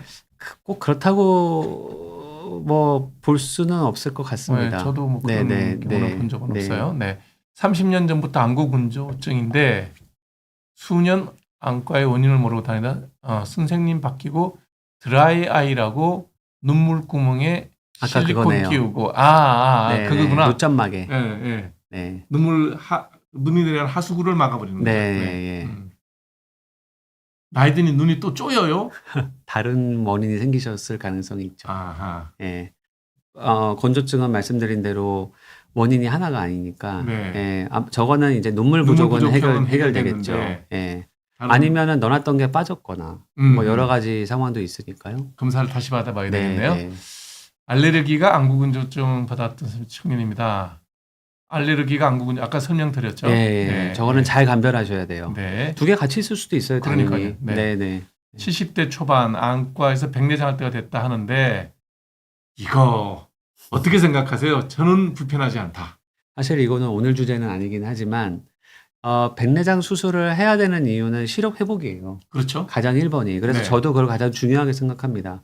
환자분이 불편하지 않는데 예방적으로 백내장 수술을 하지는 저는 않아요. 예. 예, 그래서 시력이 의미 있게 떨어져서 환자분도 불편하다고 하시면 그때 백내장 수술을 하는 것이 보편적이라고 보셔야 될 것 같아요. 근데 이제 좀 뭐 속된 표현을 하면 저도 네. 이제 여기저기 이제 안과 사람한테 들은 얘기인데 네네. 이게 잘 연결어야 이게 이렇게 분리가 잘 된다 그러더라고요. 그 아. 뒤쪽 그 막하고. 아, 근데 이게 너무 초기에 하면 분리도 아. 잘 안 돼서 예후도 안 좋고 또 너무 늦게 해서 과숙이 되면 아. 또 분리가 안 돼서 또 예후가 안 좋고 그렇다고 그러는데 백내장의 세계는 또 깊은데요. 네. 이게 수정체가 혼탁해지는 게 백내장인데 그렇죠. 이게 꼭 단단해져야만 혼탁해지진 않아요. 네. 이게 말랑말랑한데도 혼탁해지거든요. 네. 그래서 말랑말랑한데도 혼탁해서 시력이 저하될 때는 오히려 또 시력이 엄청나게 저하됩니다. 아. 오히려 말랑말랑한 네. 타입에서 올 때. 네. 네. 뭐 그럴 때는 말랑말랑해도 또 나이가 비교적 젊으시거든요. 이런 경우에. 네. 나이가 비교적 젊어도 의미 있는 시력 저하가 백내장으로 생겼기 때문에 그때는 나이가 50대여도 하는 거예요.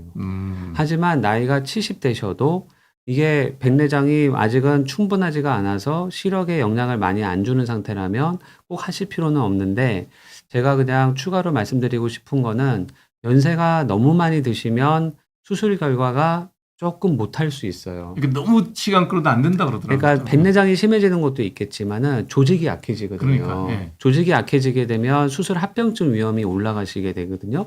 그래서 가능하시다면 저는 80대가 되기 전에 내가 백내장 수술을 할 만한 눈인지 아닌지를 좀 감별해서 결정을 하시는 게 좋아요. 여든. 예, 최소 80. 근데 80을 막 한참 넘기셔가지고 시력이 막 거의 없어졌는데 그때 이제 도저히 못 견디겠다고 만약에 오셔서 수술하려 그러면 어려움을 겪으시는 경우들이 많아요. 그러니까 하고 난 다음에 염증도 많이 생기고 그것도 그렇고요. 몸이 불편하실 경우가 또 많아요. 연세가 드시면. 네. 그래서 가만히 못 누워 있게 되실 수도 있고요.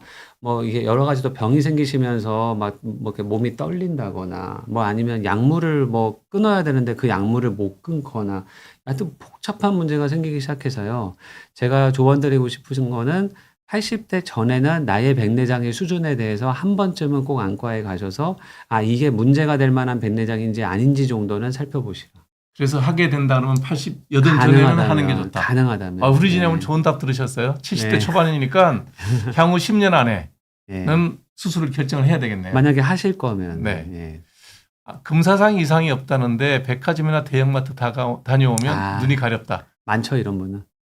저도 그래요. 저는 백화점 안 가는 이유 중에 하나가 예, 이거는 눈이 알레르기겠죠. 불편해요. 거기 예. 먼지가 엄청 많거든요. 예. 예, 그러니까 이제 알레르기인지 아닌지 알아보시려면 혈액 검사 하시면 좋아요. 마스터 아. 검사 아시잖아요. 네네. 예. 마스터 검사, 혈액 검사 하시면은 먼지는 쉽게 나옵니다. 아, 그렇구나. 그러면 이제 먼지 딱 나오면 아, 나는 대형마트 가서 먼지 때문에 그러는구나. 이제 그걸 아실 수 있죠.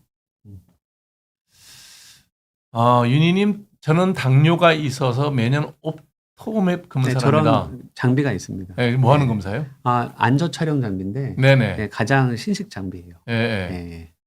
근데 눈물이 나오는 곳이 좁아져 있다고 하면서 눈에 통증이 오르는데 왜 좁아지나요? 이거는 약간 좀 정확히 이해되는 말씀 같지는 않아요. 네. 눈물이 나오는 곳이 좁아져 있다는 거를 옵토맵으로 뭐 말할 수는 없거든요. 그렇죠. 네. 그래서 이거는 전체적으로 약간 좀 질문 내용을 정확히 이해하기는 좀 어려워서요. 네. 선생님하고 좀 더 상세히 여쭤보셔야 될 것 같아요. 옵토맵은 그냥 앉아 있는 혈관 보는 거라는 예, 얘기죠. 예, 그거는 예, 이상 예. 없으면 그거는 뭐 당뇨 관리 잘하면 없을 예. 거고요. 저도 이런 일은 좀 흔히 있는 것 같아요. 왜냐하면 이제 이 안과 전문의는 전문의로서 좀 이렇게 말씀드리는데 환자분 입장에서는 얘기가 어려워서 이게 막 혼동되면서 이해되실 때가 있거든요. 네. 저도 종종 저런 거를 많이 경험하고 있어서 네. 저럴 때는 다시 한번 소통하셔야 돼요. 내가 아, 이렇게 알아들었는데 주치의하고 네, 이게 맞냐? 그러면은 얘기하시다 보면은 이제 어딜 잘못 알아들었고 주치의가 무슨 말씀을 하고 싶었는지를 알 수 있거든요. 통증이라는 게 당뇨하고 눈의 통증하고 연관이 있는 경우는 별로 없잖아요. 이 경우는 별로 아니 뭐 그럴 수도 있긴 하겠지만 별로 그렇게 연관되는 것 같지는 않고요. 예, 그럼 예. 윤희님은 주치의쌤하고 다시 예, 한번 정확히 이거는 무슨 예. 말인지 조금 지금 다시 한번 확인하셔야 돼요. 소통을 하셔야 되겠네요. 예, 예. 2, 3년 전부터 세수하고 10시간 정도 지나면 눈 한쪽이 가려워지고 시리다. 휴지로 가려운 곳을 긁듯이 닦아내면 괜찮고 예. 이게 안구 건조증이랑 연결이 있나요? 이거는 알레르기에 가깝다고 보셔야죠. 그러니까 아. 지금 계속 반복되고 있는데 네. 중요한 것 중에 하나가 저도 처음에 가장 물어보는 게 눈이 뻑뻑한 게 더 불편하세요? 아니면 가려운 게 더 불편하세요?라고 항상 처음에 물어봐요. 그래서 알레르기는 일단은 가려운 게 줄여야 됩니다. 그런데 알레르기가 준데 건조 치료하시는 분들 상당히 많고요. 건조가 준데 알레르기 치료하시는 분들 많아요. 네. 그래서 일단은 큰 길은 그렇게 나누셔야 돼요. 내가 가려운 게 준지 건조가 준지. 근데 예를 들어서 가려움이 전혀 없잖아요. 네. 그러면 또 알레르기 치료하는 건 좀 가능성이 낮아요. 알레르기 그러니까 내가 가려워야 그래도 알레르기 치료 가능성이 있는 거지. 안 가려운데 내가 알레르기다라고 알고 계시는 분도 되게 많으시거든요. 저도 환자 볼 때 딱 물어보거든요. 예, 예. 아파요, 가려워요. 그러시죠. 그러면 환자들 예. 애매한 얘기하면 아이 정확하게 얘기하세요. 딱 예, 그러거든요. 맞아요. 그러면 예. 대개는 가려워요.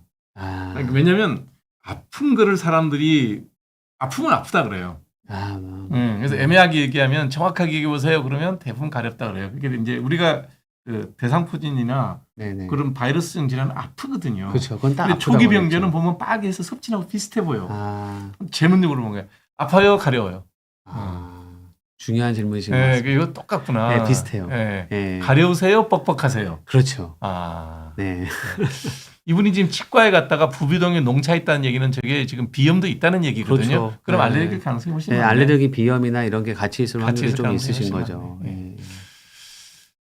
엄마가 협심증을 오래전에 시술을 하셔서 아스피린 평생 드셨는데 오메가3 드시면 다리에 쥐가 덜 나서 오메가3 드시는데 아스피린과 오메가3를 같이 먹어도 되나요? 완전 금기는 아니신데요. 네. 이건 아마 내과 선생님이 더 잘 설명해 주실 거예요. 그렇죠. 오메가3도 약간 혈액 응고를 조금 완화시키는 그렇죠. 효과가 있거든요. 네. 그래서 너무 이제 또 혈액 응고가 너무 안 되면 또 이제 멍이 쉽게 든다거나 출혈경이 생길 수 있으시니까. 심지어는 머리에 이렇게 탁 외상을 받았을 때 음. 뇌에 출혈이 생기는 예. 경향성도 있어요. 되게 조심하셔야 돼요. 그래서 네. 원칙적으로는 막 저렇게 혈액 응고에 영향을 주는 약을 복합적으로 드시는 거는 그렇게 많이 권장하지는 그러니까 지금 협심증 수술하신 내과 주치의사하고 네. 반드시 상의하셔갖고 네, 네. 건강식품 드실 때 조심하셔야 될 것 같아요. 네. 엄지손가락, 손톱, 겨울 되면 갈라져서 저거요? 보습제 바르세요. 네, 반질 연고 바르는 게 최고 좋습니다. 반지. 네. 그다음에 가까운 안과를 가도 건조증 중에 검사가 가능한가요? 항상- 이렇게까지는 안 돼 있죠. 예, 그렇게 안 돼 있을 수도 있습니다. 예. 예, 제가 되게 예. 이제 뭐 저도 병원을 좀 알지만 이 안구 건조증 갖고 이 정도 하는 데는 내가 볼 때 대학병원도 흔치는 않을 거예요. 지금 제가 보여드린 예. 거는 병원 정도에서 볼 때의 건성한 진료 스타일이라고 보셔도 될 것 같습니다. 그러니까 건성한 전공하는 그렇죠. 안과쌤이 있을 때 하는 정도니까요.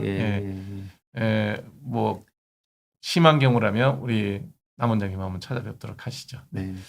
눈이 시리고 햇빛을 못 보겠어요. 이건 이제 요거도 간별이 필요하죠, 당연히. 간별이 네. 필요한데 만약에 건조여도 가능은 해요. 네. 그러니까 햇볕을 못 보겠다고 하는 거는 아까 잠깐 보여드렸는데 각막염 있잖아요. 예. 각막염이 생기면은 햇볕을 아. 못 보게 돼요. 눈이 자꾸 부시거든요. 예. 그러니까 처음에 내가 건조 있었고 네. 건조 있었는데 시리다는 거는 사실 시리다는 표현이 굉장히 어려운 표현이거든요. 영어로는 좀 뭐라 그러죠? 없죠. 저거를 콜드 센스로 영어로는 번역을 해요. 아, 그렇구나. 그러니까 사실은 시리다는 건 저는 되게 의미 있게 보는 증상인데 네. 증발이 많으면 시려요. 증발이 많으면. 아. 왜냐하면 증발할 때 이게 탁 키- 코, 키- 안구 표면이 낮아지거든요, 온도가. 당연하죠. 예, 예, 수분이 날아가니까. 그렇죠. 그때 시리다고 느낄 수 있어요. 그러면 이분은 리피드 레이어가 그렇죠. 없어져서 빨리 마른다는 얘기일 수도 그렇죠. 있겠네. 그래서 저는 기름 부족형, 그다음에 이제 증발성, 아. 건조일 확률이 있으셨던 거고 네. 거기서 이제 그게 좀 오래 되다 보면은 이제 눈 표면에까지 이렇게 각막염이 생겨서 네. 거기까지 진행했을 확률이 있죠. 저 정도까지 되면 중증 건조가 되셨을 확률이 좀 있어요. 아, 그래서 일단은 눈을 잘 봐야죠. 네. 예. 한번 우리 남쌤을 한번 참가뵙도록 하시죠. 고주파로 눈썹 찌지만 안 아프다잖아요. 마취 안 하고 그냥 하던 했죠. 그 아까 눈썹 찢으면 저게 살짝 아파요. 살짝 아파요. 그래서 한두 개 정도 할 때는 그냥 하고. 좀 참으실게요 하면서 이렇게 하고요. 네.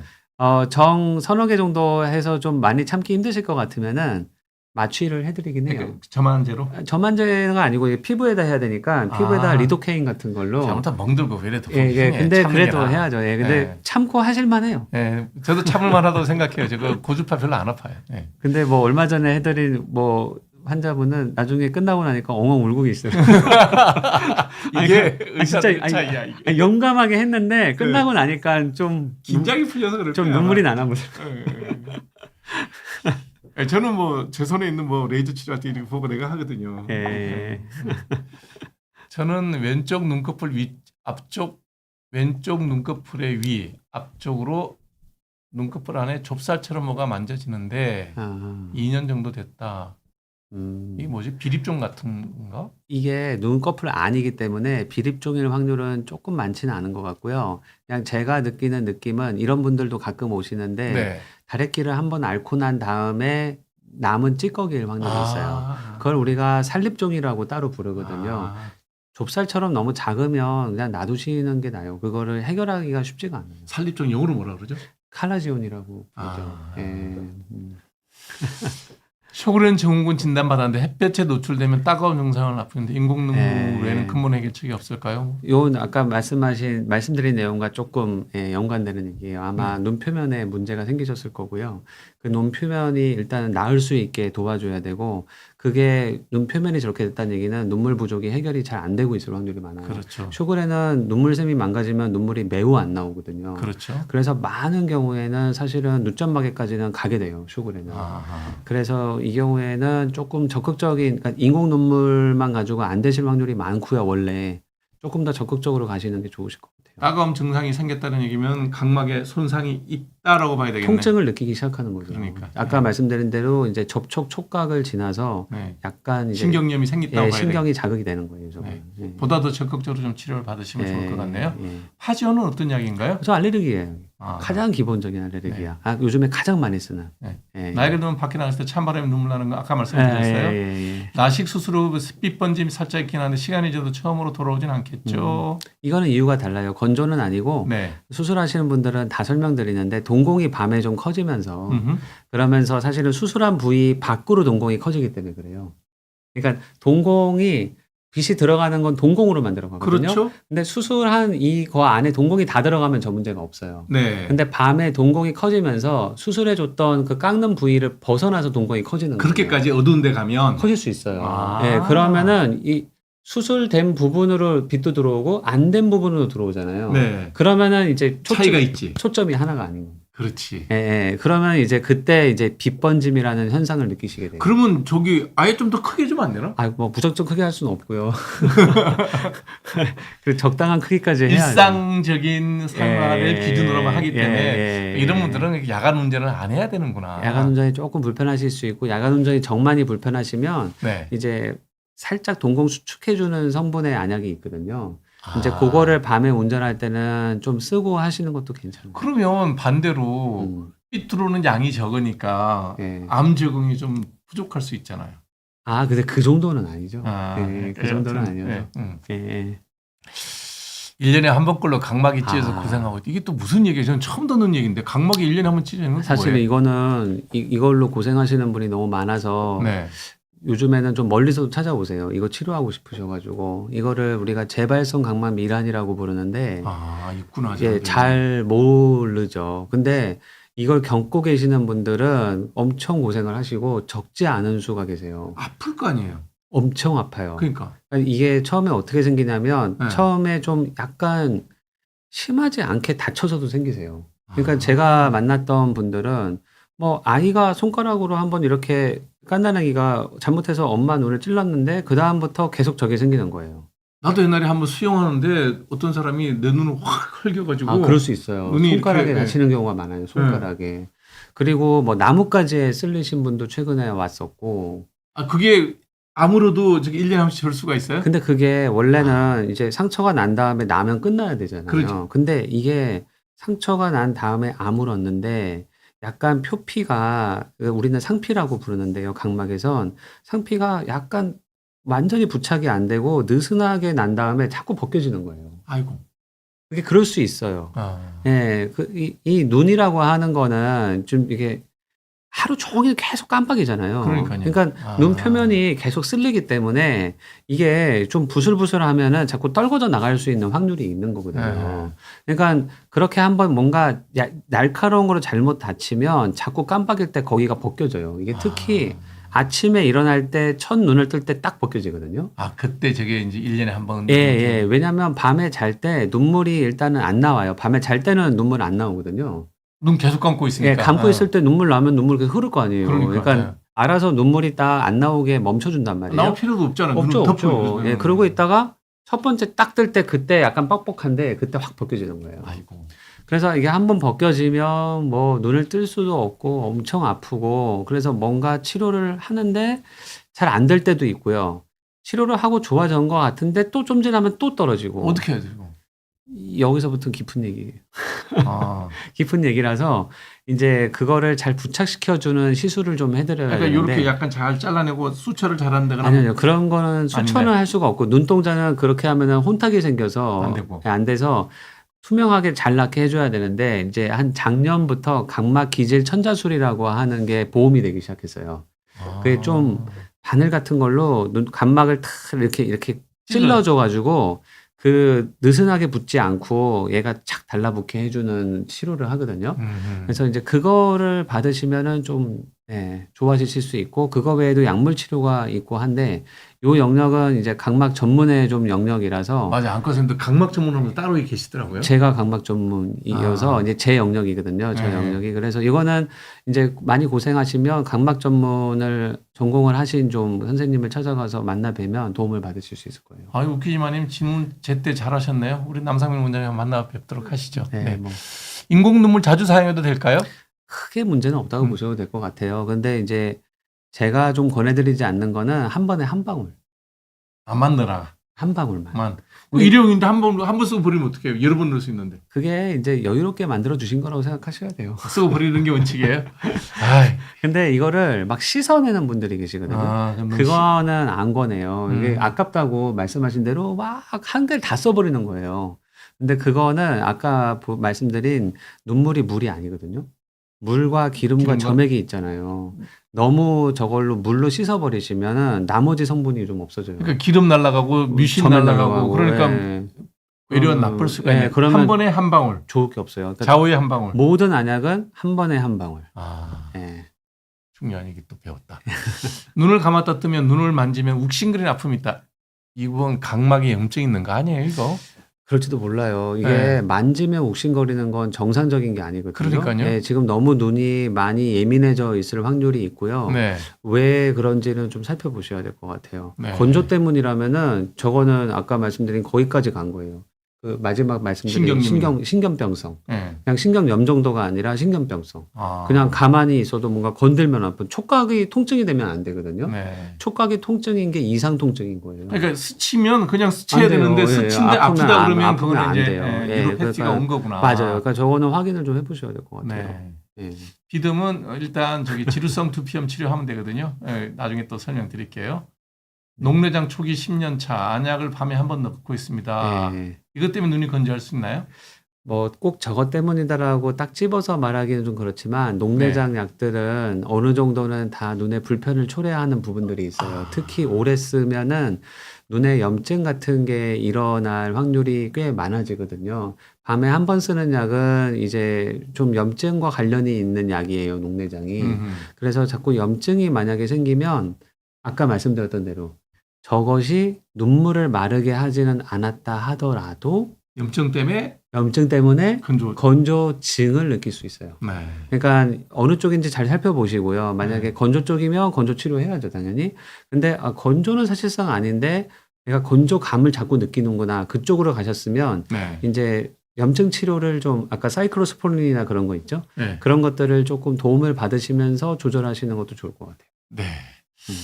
아, 이렇게 계속 상담을 받고 있으면 오늘 남 원장님 집에 못 가실 것 같아요. 일단 오늘은 여기까지만 우리 남 원장님 시간을 좀 뺐고요. 네. 조만간 여러분들 질문이 너무 많으니까 빠른 시간 안에 우리 남 원장님, 남상민 원장님 다시 모시고 눈물뿐만 아니라 각막 질환까지 다 포함해서 다시 한번 말씀 듣는 좋은 시간을 마련하도록 하겠습니다. 오늘 재미있는 그리고 아주 전문적이지만 어렵지 않게 우리가 안구 건조증에 대한 강의를 잘해주신 남상민 원장님과 즐거운 시간을 가졌습니다. 저는 1부 여기서 마치고요. 남 원장님 1부 마치고 보내드리도록 하겠습니다. 감사합니다. 네, 감사합니다. 네. 네.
네, 매주 화요일 여러분 함께 뵙고 있는 함께 만나고 있는 함익병의 토크쇼입니다. 오늘 2부는 신동우 원장님 모시고 눈 성향에 대한 얘기를 좀 나눠보도록 하겠습니다.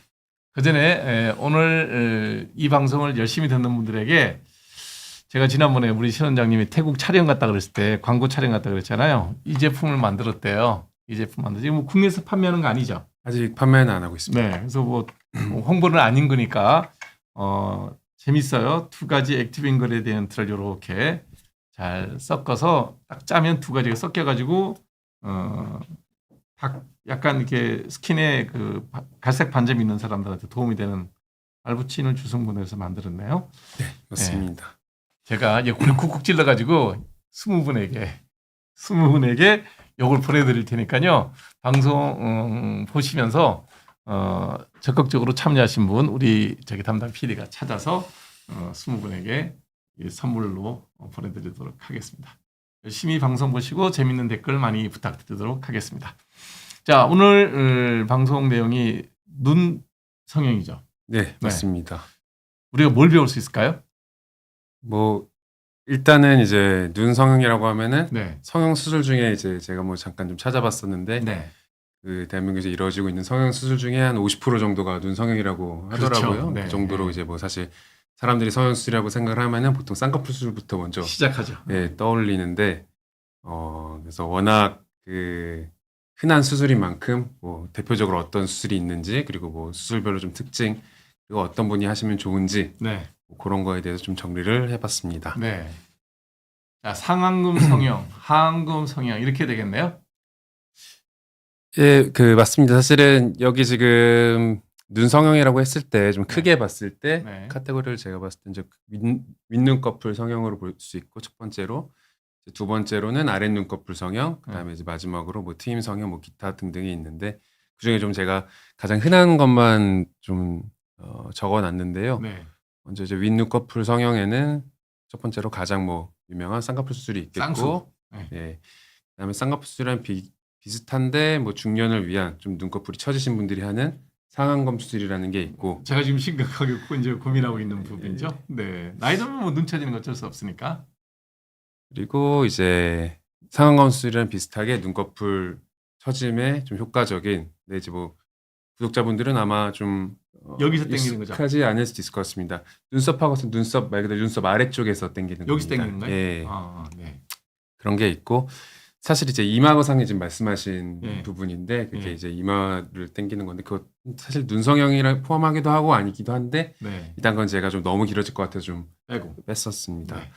그다음에 이제 큰 두 번째 카테고리는 이제 아랫 눈꺼풀 성형 주로 이제 눈밑이 다크서클이나 눈밑이 처짐 축 처져갖고 이렇게 돼 있는 사람. 예. 맞습니다. 그래서 그런 분들이 하면 좋은 이제 눈밑 지방 재배치 그리고 이제 하안검 수술 이런 순서대로 좀 설명을 드리겠습니다. 네. 오늘 한번 강의를 듣도록 하죠. 오, 한예수 씨 나왔다. 일단은 제가 오늘은 또 시간이 조금 주어진 시간이 좀 짧고 해서 네. 조금 간략하게 지난번 좀 많이 네. 좀 딥하게 한 것 같아서 네. 좀 간략하게 준비했고 조금 더 재밌게 보실 수 있게 네. 이번에 좀 연예인 사진을 준비했는데 지난번에 제가 아이돌 사진을 너무 많이 가져오니까 네. 원장님 아무도 모르시겠다고 하셔가지고 한예수 씨는 알아요. 예 그래서 이제 오늘은 이제 그래도 조금 알만한 사람. 연배가 있는 분들 위주로 좀 준비를 네. 했습니다. 그리고 그분들 중에서 본인이 이제 성형을 했다고 눈 성형을 했다고 고백하신 분들 예. 공개된 분들이구나. 예, 공개된 분들 음. 왜냐면 제가 공개도 안 했는데 여기서 이렇게 할 수는 없죠. 비운디가 워낙 또 네. 영향이 있는 방송이기 때문에 네. 또 그럴 수는 없으니 이제 공개된 분들만 다루는 걸로 네. 이해해 주셨으면 좋겠습니다. 한예수 씨가 무슨 수술을 했어요? 그냥 이쁜 거 아니에요? 그냥 예뻤는데요. 한예수 네. 씨가 이제 좀 최근에 한 1년 전이죠. 유튜브 네. 나와서 좀 고백을 하셨는데 본인이 이제 좀 살면서 원래 이제 눈도 워낙 크시고 네. 쌍꺼풀 라인도 좀 예쁘게 있으셨는데 조금씩 작아지고 쌍꺼풀 라인이 좀 작아지고 눈 좀 작아진다 이렇게 느끼셔서 고백을 하셨고 그게 좀 많이 이슈가 됐었습니다. 15분 받았다는 얘기는 이거는 그러면 절개법이 아니라 그냥 흔히 말하는 매몰법인가요? 예, 맞습니다. 뭐 사실 이제 뒤에 나올 건데 쌍꺼풀도 이제 절개를 하는 절개법이 있고 그냥 비절개법 혹은 이제 우리가 흔히 속된 말로 찝는다고 하는데 찝는다는 거죠. 예. 매몰법 이렇게 나뉘는데 15분 만에 한 걸로 봐서는 이제 매몰법으로 수술을 한 걸로 사료됩니다. 네. 잘 된 거죠? 이게 이쁘면. 그렇죠. 그래서 이제 중앙이 이제 수술 전 이제 사진이고 네. 오른쪽 왼쪽이 수술 후 사진인데 네. 이전에 비해서 상대적으로 이제 쌍꺼풀 라인도 좀 많이 커졌고 눈도 네. 좀 시원시원하고 커지고 이전에 이제 한예슬님이 가지고 계셨던 뭐 눈처럼 이렇게 된 좀 모양새입니다. 근데 나는 가운데 사진이 젊을 때 사진이니까 이뻐 보이는구나. 그쵸? 그리고 이제 뭐 아예 완전 젊으실 때는 아니시고 네. 수술 전이고 뭐 아예 젊으실 때 조금 또 다르셨고 네. 근데 저는 가운데 얼굴이 더 자연스러워 보이는데 약간 오른쪽 사진은 뭐라 그래야 되지? 약간 인조미가 AI 같은 예, 그런 느낌이 살짝 들어. 어떻게 하는 거예요? 자, 일단은 이제 뭐 쌍꺼풀 수술에 설명드리기에 앞서서 네. 우리가 눈꺼풀이 어떻게 좀 생겼는지 네. 좀 짚어보고 싶은데 뭐 잠깐 원장님이랑 이야기를 나눴었는데 이제 눈에서 안구 자체는 저는 뭐 안과의 영역이라고 그렇죠. 생각하고 이 안구 바깥에 이제 눈꺼풀은 성형외과 영역이라고 그렇죠. 생각을 합니다. 네. 그래서 우리 눈꺼풀이 어떻게 생겼는지 보면 이제 가장 겉에 이제 피부가 있고요. 네. 얇은 지방층이 있고 그 다음에 이제 눈둘레근이라고 해서 눈을 감는 근육이 있습니다. 감았다 떴다 하는 거죠? 네. 예. 그 다음에 얇은 막이 있고 그 뒤에 이제 지방 주머니가 있는데요. 네.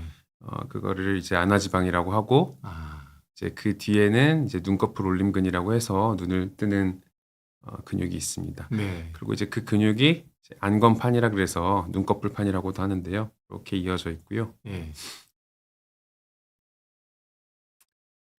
그래서 이제 우리가 이런 해부학적으로 봤을 때 어떤 것이 쌍꺼풀을 만들고 어떻게 하면 쌍꺼풀이 없고 콧꺼풀이냐 이거를 좀 보려면 해부학을 좀 봐야 되는데요. 뭐가 차이가 있는 거예요? 일단 뭐 서양인들은 다 아시다시피 다 거의 다 있잖아, 쌍꺼풀이. 시원시원하게 있고 라인도 높고 한데 네. 이제 동양인 같은 경우에는 쌍꺼풀이 없는 경우도 많고 물론 있는 경우도 있지만 있어도 굉장히 얕게 있고 그렇죠. 왠지 이제 눈도 좀 졸려 보이고 눈뜨는 힘도 약하고 그렇게 되는데 네. 그게 다 이제 해부학적인 차이에서 기인을 하는데요. 네.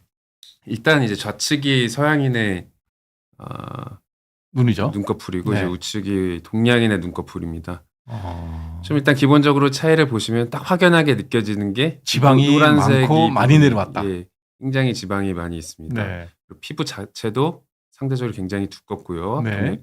동양인이 서양인에 비해서. 네. 그다음에 이제 좀 보셔야 될 게 아까 제가 눈꺼풀을 올리는 근육, 눈을 네. 뜨는 근육에 대해서 말씀을 드렸었는데 이 눈꺼풀 올림근이라는 이 근육의 네. 힘줄들이 자세히 보시면 서양인 같은 경우 피부까지 이렇게 이어져 있습니다. 흰색으로 이렇게 쭉 이어져 있는데 그게 힘줄이에요? 그렇습니다. 근데 근데 이제 동양인 같은 경우에는 일찍 없네. 끝나버립니다. 네. 그래서 이제 요 안검판이라고 하는 데만 붙어 있어서 네.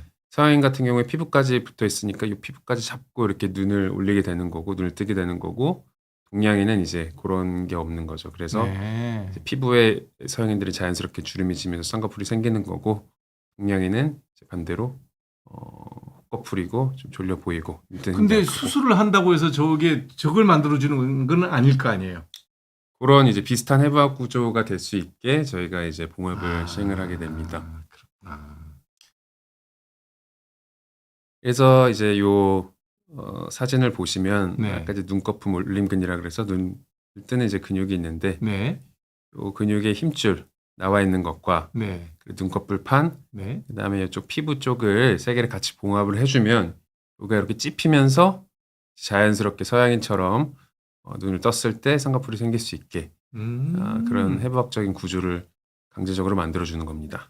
그러니까 아까 가시처럼 이렇게 내려와 있던 거를 저렇게 만들어주는군요. 네, 맞습니다. 지방도 조금 살짝 없애버린 것 같은데요.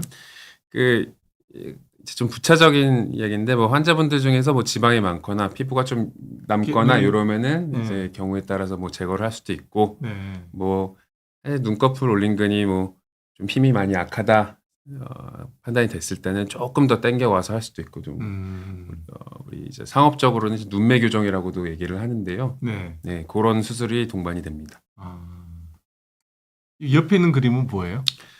그래서 이제 기본적으로 우리가 이렇게 묶어서 실행하게 되고 네. 이제 아까 얘기했던 매몰법, 비절개법 같은 경우에는 이런 이제 절개를 내지 않고 네. 그냥 구멍만 내서 이렇게 통과를 해서 이런 아까 말했던 이런 구조들이 같이 좀 유착이 돼서 쌍꺼풀을 만들 수 있게. 예. 그러면 저렇게 절개를 하지 않고 찝는 방법을 하게 되면 저 실은 그냥 두나요? 실은 그냥 둡니다. 녹는 실인가요? 안 녹는 실로 합니다, 보통. 이게 굉장히 얇아서요. 아. 네, 그냥 안에서 타이해서 넣어놓는 거예요? 맞습니다. 타이하고 이제 피부를 이렇게 좀 덮어서 네. 놓습니다. 오. 그리고 이제 6번, 뭐 7번 이렇게 하니까 아주 실이 가는 실인가 봐요. 네, 굉장히 실이 가늘어서 이렇게 만졌을 때 실이 느껴지나요? 느껴지지 않죠, 거의. 그럼 맨 끝에 어디인가 한 번은 타이를 할 거 아니에요? 맞습니다. 한 번은 타이를 합니다. 어디서 해요? 이쪽에서 이쪽에서요? 보통 끝에 쪽에서 뭐 의사마다 뭐 원하는 데서 뭐 그건 정해져 있는 건 아니고 네. 네. 그냥 뭐 편한 데서 하는 거고 그리고 이제 뭐 아주 간혹 가다가 이 실이 말씀하신 대로 좀 비치거나 이렇게 나올 때가 있는데 이제 네. 그렇게 되는 경우에 뭐 제거를 하거나 시간이 사실 지나면 얘가 실이 있어도 이게 유착이 돼서 실 같은 경우에는 안 녹는 실이라 그래도 사실 몇 달이 지나면 얘가 텐션을 주는 힘이 없어져서 그 다음부터는 이제 되게 보면은 안에서 자연스럽게 유착이 돼서 쌍꺼풀이 유지가 되는 거군요. 예, 맞습니다. 그럼 마지막 타이 한 거는 어디 피부 밑에 살살 밀어 넣나요? 타이를 한 다음에 그 피부 주변을 이제 조금 이제 박리를 해서 덮어 놓습니다. 아. 그러면 이제 피부가 위에 알아서 이제 덮어져서 안 보이게 되죠. 그 자리에 약간은 그러면 수술 흔적이 남겠네요. 뭐 그럴 수 있죠. 나는 성형하시는 사람들 보면 너무 신기해. 사실은 그 이 타이 한 대 말고 우리가 좀 찝는다고 표현을 하는 게 네. 그 이렇게 우리가 뚫는 곳에서는 사실은 다 한 군데씩은 좀 찝히죠. 그렇네요. 예. 예. 이게 밑으로 떠서. 예, 밑으로 이렇게 띈 부분들은 다 음. 찝혀서 이제 뭐 유착을 유도를 하게 됩니다. 네. 그래서 뭐 쌍꺼풀 수술에는 크게 이제 절개법과 이제 비절개법이 있는데 네. 기본적인 차이는 절개를 하냐 안 하냐고 네. 당연히 이제 절개를 했을 때 이제 수술의 자유도가 좀 높아집니다. 우리가 이제 의사가 수술할 수 있는 게 좀 다양한 방법을 하겠네요. 네, 맞습니다. 피부도 뭐 제거를 할 수도 있고 지방이 많으신 분은 지방을 좀 제거를 할 수도 있고 네. 그다음에 뭐 근육도 좀 제거를 할 수가 있고 그리고 이제 필요하면은 이제 눈 뜨는 근육을 조금 당겨서 눈매 교정이라고 하는데 그것도 좀 같이 할 수 있고 그리고 이제 상대적으로 이제 비절개법, 매몰법 같은 경우에는 그냥 이제 단순히 좀 찝기만 하는 거라 둘이 뭐 차이를 보자면 당연히 뭐 절개를 안 하면 좀 좋은 거 아니야라고 생각을 할 수 있는데 당연히 이제 매몰법으로 했을 때는 좀 풀릴 수 있는 이제 가능성이 높기 때문에 이거에 좀 잘 풀릴 가능성이 높은 환자분들은 이제 절개법을 하는 게 좋습니다. 이제 뭐 그런 환자들 군에는 이제 매몰법으로 하는 게 좋은 경우는 이제 원래 좀 쌍꺼풀 라인이 있거나 아니면 피부가 조금 얇거나 아하. 그런 경우 이제 매몰법이 좋고 피부나 뭐 지방을 좀 제거를 해야 되거나 눈 뜨는 힘이 너무 약하거나 그러면 이제 절개법이 추천이 됩니다. 그러니까 나이가 들어가지고 눈이 처지는 거는 절개하지 않으면 안 되겠네요. 네, 맞습니다. 뭐 네. 사실 그래서 우리가 사실 이따 상안검 수술을 말씀을 드릴 텐데 그게 사실 쌍꺼풀 수술이랑 뭐 같은데 보통 우리가 눈이 커지려고 하는 젊은 사람들이 하는 수술은 쌍꺼풀 수술이라고 하고 나이 드신 분들이 눈이 좀 처져갖고 좀 졸린 눈. 예, 졸리고 이제 눈뜨기가 불편해서 하는 수술을 상안검 수술을 좀 구분을 하는데 사실상 쌍꺼풀 수술의 절개법이랑 거의 같은 수술이라고 보면 되겠습니다. 근데 여기서 이제 제일 궁금한 게 이제 저는 이제 성형의 부작용 케이스인데 너무 많이 잘라갖고 눈을 못 감는 분이 있어요. 네. 그럼 왜 그런 일이 생길까요? 그냥 의사의 시술 잘못이라고 봐야 되나? 아니면 하면 안 되는 수술인데 해서 그런 건가요? 뭐 어떻게 봐야 되나요? 제 생각에서 피부를 너무 많이 절개를 했거나 네. 아니면은 뭐 유착이 좀 생겼거나 이제 그런 경우일 것 같고 너무 많이 잘라서 그런가요? 그렇죠. 너무 많이 자르거나 이제 뭐 유착이 돼서 좀 흉이 져서 이게 좀 부축이 되거나 컨트랙처가 오면 눈을 못 감겠구나 또. 이제 뭐 그런 경우에는 보통 다시 절개를 해서 보통 좀 다시 풀어주고 봉합을 해주면은 괜찮아지고 정말 심한 경우에는 이제 피부 이식이나 눈 많이 잘라냈을 때는 그렇게 하는 경우로 좀 해결을 하고 합니다. 네.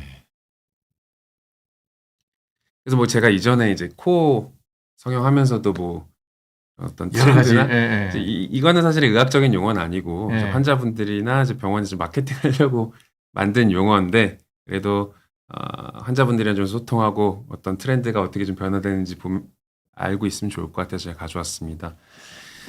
일반적인 이제 동양인들은 보통 이제 쌍꺼풀을 가지고 있어도 좀 인라인이라고 불리는 이제 몽고주름이 있고 몽고주름 바깥쪽에서 쌍꺼풀이 네. 닿기 시작해서 끝으로 갈수록 조금 넓어지는데 이마저도 조금 높지 않은 쌍꺼풀 높이가 그런 쌍꺼풀을 가지고 있습니다. 반대로 아웃라인 같은 경우에는 이제 서양인 뚜렷하게 있구나. 분인데요. 쌍꺼풀 라인이 이제 내안각, 눈 안쪽부터 크게 있어서 끝에까지 이게 높게 네. 유지되는 이런 라인이고 사실 이제 성형이라는 게 서양에서 먼저 이제 우리가 들어와서 우리 미의 기준도 좀 서양에 맞춰져 있었고 그렇죠. 그래서 이제 옛날에 이제 수술을 하면은 좀 그런 아웃라인 서양 같은 눈을 좀 추구를 했었는데 근데 저려놓으면 좀 너무 이렇게 뭐라 그러지? 이렇게 소세지 하나 얼려놓은 것처럼 좀 부자연스러워 보이는 경우도 꽤 있더라고요, 저게. 그 아마도 이제 원장님 말씀하신 이제 소시지 눈 이런 거는 요 라인의 문제라기보다 네. 수술법에 조금 이상이 있었을 가능성이 높은데요. 이렇게 두껍게 이렇게 운영해. 예. 보통은 이제 피부를 너무 많이 자르는 경우 그리고 쌍꺼풀 라인을 너무 높게 잡는 경우 그런 경우에 이제 그렇게 좀 소시지 눈이 생깁니다. 네. 근데 이제 보통은 소시지 눈이 생기면은 좀 라인을 낮춰줘야 되죠. 다시 해야 되죠? 예. 요즘의 트렌드는 어느 쪽인가요? 내가 볼 때는 세미 아웃라인이 우리나라 사람 눈에 제일 이뻐 보일 것 같아. 맞습니다. 그래서 그죠? 여기랑 이제 한 중간 정도 되는 이제 인아웃 라인이라는 게 생겼고 네. 이제 양각 쪽에서는 눈 안쪽에서는 좀 라인이 좀 작게 시작해서 바깥쪽으로 좀 넓어지는 이런 라인이 생겼고 그 다음에 이제 아웃라인과 인아웃 라인의 중간 세미 아웃라인 이런 라인이 생겼고 상대적으로 자연스러운 인아웃 라인이고 아하. 조금 더 이제 화려하고 큰 눈은 좀 세미 아웃 라인이고 요 정도의 이제 요즘에 이제 맞추겠네요. 요 정도의 이제 트렌드에 좀 있는 것 야, 같습니다. 이거 정말 그는 저기 주치의의 이 손끝에서만 결정될 수 있는 문제겠네요. 사실 이런 게 다 기준이 없기 때문에 그러니까, 예. 우리가 뭐 말은 하지만 결국에는 뭐 말씀하신 대로 서전의 이제 감각과 좀 선호도에 따라 좀 달라지지 않나. 수술하고 난 다음에 이렇게 자연스러워지는 데까지 절개법의 경우는 보통 몇 달 걸려요? 사람마다 좀 다를 것 같은데 붓기에 따라서 다를 네. 것 같은데 대부분 한 달 정도면은 자연스러운 것 같습니다. 한 달. 예. 근데 부종이 의외로 오래 가는 분들이 꽤 있더라고요. 저는 피부과 환자니까 환자 보면 한 달에 한 번, 두 달에 한 번 팔로우 하는데 아직도 부어 있어. 그게 이제 그런 분들 중에 한 두 가지로 나뉘는 것 같은데 네. 한 분들은 정말 붓기가 오래 가시는 분들 그다음에 두 번째는 소시지 눈처럼 폴드 두꺼워, 디자인 이게 자체가 두꺼워 아주. 너무 이제 높게 잡혀서 음. 그렇게 보이는 경우. 그러면 후자면 망설이지 않고 재수술 빨리 하는 게 나은가요? 그렇죠. 근데 보통 눈 수술 같은 경우에 사실 시간이 지날수록 자연스러워지거든요. 우리가 눈 감았다 떴다 하고 붓기도 빠지면 자연스러워져서 사실 눈 수술을 다시 재수술을 한다고 가정을 했을 때 최소 1년은 기다리는 게 좀 맞는 것 같습니다. 소세지를 하더라도. 예. 이 붓기가 빠질 수도 있고 그다음에 이제 원장님도 뭐 보시면은 어떤 시술이나 수술을 하게 되면은 안쪽에서 유착이 좀 생기지 않습니까? 그렇죠. 예. 그게 이제 뭐 달, 세 달 뭐 되면서 좀 콜라겐이 증식하면서 더 심해졌다가 이게 시간 지나면 자연스럽게 좀 풀리는데 좀 풀려야지 수술하는 입장에서도 좀 재수술 쉽게 하더라도. 수술할 수 있어서 예. 최소 이제 1년은 그러면 부작용이 생겼다 하더라도 인파 부종 같은 게 있다 하더라도 1년은 기다려봐야 되겠다. 네. 음. 자 이제 그럼 쌍꺼풀 수술은 여기까지 하고 네. 이 부분은 혹시 아십니까? 알죠, 다 예. 알죠. 예. 요분도 오늘은 저기 예. 모델을 아주 잘 선정해 오신 것 같아. 굉장히 고민을 많이 했습니다. 요분도 이제 장양란 님도 네. 방송 열심히 네. 코미디언 이렇게 활동하시는 분이신데 요즘에는 뭐 이제 방송인으로 활동 많이 하죠. 예. 하신 분이신데 이제 최근에 이제 눈썹 및 거상을 하셨다고 이제 고백을 하셨고 네. 그래서 이렇게 보면은 이제 중간이 이 수술 전, 음흠. 그다음에 이제 후가 오른쪽 왼쪽에 이제 수술 후인데 네. 보셨을 때 이제 조금 뭔가 좀 답답하고 좀 졸려 보이는 눈이었는데 뚜렷해졌네. 예, 네. 요 이제 눈썹 파마 거상을 하면서 쌍꺼풀이 좀 더 뚜렷해지고 조금 시원시원한 눈매가 된 이제 음. 그런 케이스입니다. 네. 좀 젊어 보이긴 한다. 네. 아마도 상안검 수술은 좀 많이 들어보셨고 그렇죠. 다들 많이. 이렇게 저도 어떤 익숙하신- 환자들이 와서 보톡스 놔달라 그럴 때 그러지 마시고 눈 수술 먼저 하시고 보톡스 나중에 하세요 그러는 경우도 있어요. 너무 눈이 처져 있어서 예, 이 주름 보톡스 이렇게 이마라든지 미간에 놓고 나면 눈이 이렇게 되는 경우가 꽤 있어요. 네, 그래서 제가 성형을 권하지 않는 사람인데 환자분은 여기 눈썹 수술 하시는 게 나을 것 같다고. 그러고 보톡스를 그때 고민하라 그러죠. 나이 드신 분들은 좀 그래요. 중년이구나. 아, 그래서 이제 중년 눈성형이라고 해서 네. 아까 좀 쌍꺼풀이랑 다르게 이 수술을 하는 이제 목적이 쌍꺼풀이나 눈을 크게 하는 데보다는 이분은 원래 눈이 쌍꺼풀이 있네요. 이거 사실은 요거는 이제 제가 설명을 위해서 이제 저희 모델분 네. 사진을 가지고 온 건데 네. 참 이분은 이걸 한 거예요. 자기 눈이에요. 요분은 한 눈입니다. 그렇죠? 예. 네, 잘 됐다 예쁘게. 그 우리가 이제 중년 눈성형이라고 하면은 이제 눈꺼풀이 처져서 좀 네. 졸려 보이고 눈뜨기 힘들 때 이제 하는 수술을 일컫는데 이제 크게 이제 상안검 수술이랑 장영란님이 하셨던 눈썹 파 거상이 있습니다. 기본적으로 이제 피부가 많이 처지기 때문에 피부랑 이제 근육을 잘라주는 게 이제 기본이고요. 네. 그 아, 근육도 잘라요? 예, 아, 이 그 근육을 눈뜨는- 당기는구나 이렇게. 예, 거기가 이제 처지는 게 사실 근육이 피부, 처지는 거니까. 피부 밑에 이제 근육도 있기 때문에 아. 눈 뜨는 근육 말고요. 그 눈둘레근, 오비큘라리스 여기를 네. 좀 제거를 하게 되고 이게 안윤근이라 그러는 거죠, 이거. 네. 눈변에 있는 거. 네. 그래서 이제 어디를 좀 자르냐에 따라서 눈썹 아래에 있는 부분을 피부를 제거를 했을 때를 눈썹 파거상이라고 하고 예. 쌍꺼풀 라인에 맞춰서 제거를 했을 때를 상안검 수술이라고 합니다. 그럼 쌍꺼풀 없을 때는 상안검 수술하고 쌍꺼풀 있는 사람이면 저기 눈썹 하거상을 하면 되겠네. 꼭 그렇지도 않은가요? 사실 반대에 가깝습니다. 그래요? 예. 쌍꺼풀이 있는 사람이면 상안검 수술을 하게 되면 쌍꺼풀이 이상해지지 않아요? 쌍꺼풀 라인이 좀 바뀔 수 있는데 이제 네. 생각을 해보면은 쌍꺼풀 없는 사람이 눈이 처져서 눈꺼풀이 처져서 수술을 하는데 본인은 수술한 티가 나기 싫고 쌍꺼풀이 생기는 게 싫으면은 눈썹파 거상을 하는 게 맞는 거고 뭐 그런 경우에도 쌍꺼풀이 생겨도 괜찮다. 원래 혹꺼풀인데 그러면 이제 상안검 수술을 할 수 있는 거고 원래 쌍꺼풀이 있으신 분들은 어차피 쌍꺼풀 라인이 있기 때문에 흉터가 전혀 안 예, 나는구나. 흉터가 뭐 새로 생길 게 없기 때문에 상안검 수술을 하는 게 사실은 더 그러면 젊어서 쌍꺼풀을 내가 했어. 네. 20대 때. 근데 한 60이 돼서 눈이 처져요. 그러면 쌍꺼풀 수술을 한 번 더 하는 거네, 그러니까. 맞습니다. 아.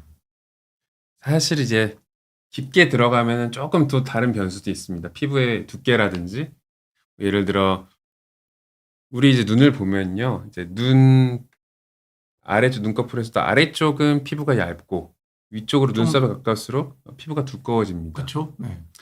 근데 피부가 애초에 워낙 이제 두꺼운 경우에 상안검 수술을 하게 되면은 이 위에 있는 두꺼운 피부들이 아래쪽으로 상대적으로 내려오게 돼서 뭔가 이제 수술했을 때 뭔가 이제 위에 쪽이 좀 볼록하고 좀 두꺼워 보이고 뭔가 어색한 경우들이 있겠네요. 있는데요. 네. 아마도 그거를 보시고 수술하면 부자연스럽거나라고 느끼셨을 수도 있을 것 같은데 아. 그런 케이스 경우에는 이제 아래쪽에 이제 얇은 피부를 잘라주는 것보다 눈썹 파거상을 해서 두꺼운 피부들을 제거를 해주는 게 눈 이제 라인이 더 자연스러울 수 있는. 처진 것 중에서 두꺼운 게 처진 부분을 없애주는 게 훨씬 더 자연스럽다는 얘기네요. 맞습니다. 네. 예를 들어서 이분이 이제 쌍꺼풀 한 분인데 나이가 들어 네. 눈이 처져요. 예. 그러면 어느 쪽이 나을까요? 쌍꺼풀을 다시 하는 게 나을까요? 네.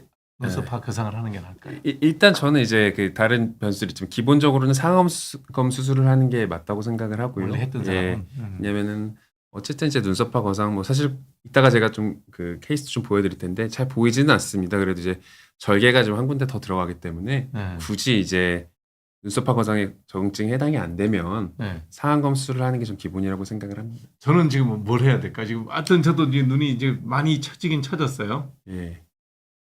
저는 이제 일단은 상안 검수술이랑 하안 검수술 먼저 좀 하시고 쌍꺼풀을 하라고요? 예. 원래 이제 쌍꺼풀이 있으시기 때문에 어허. 예. 아래쪽도 해야 되나요?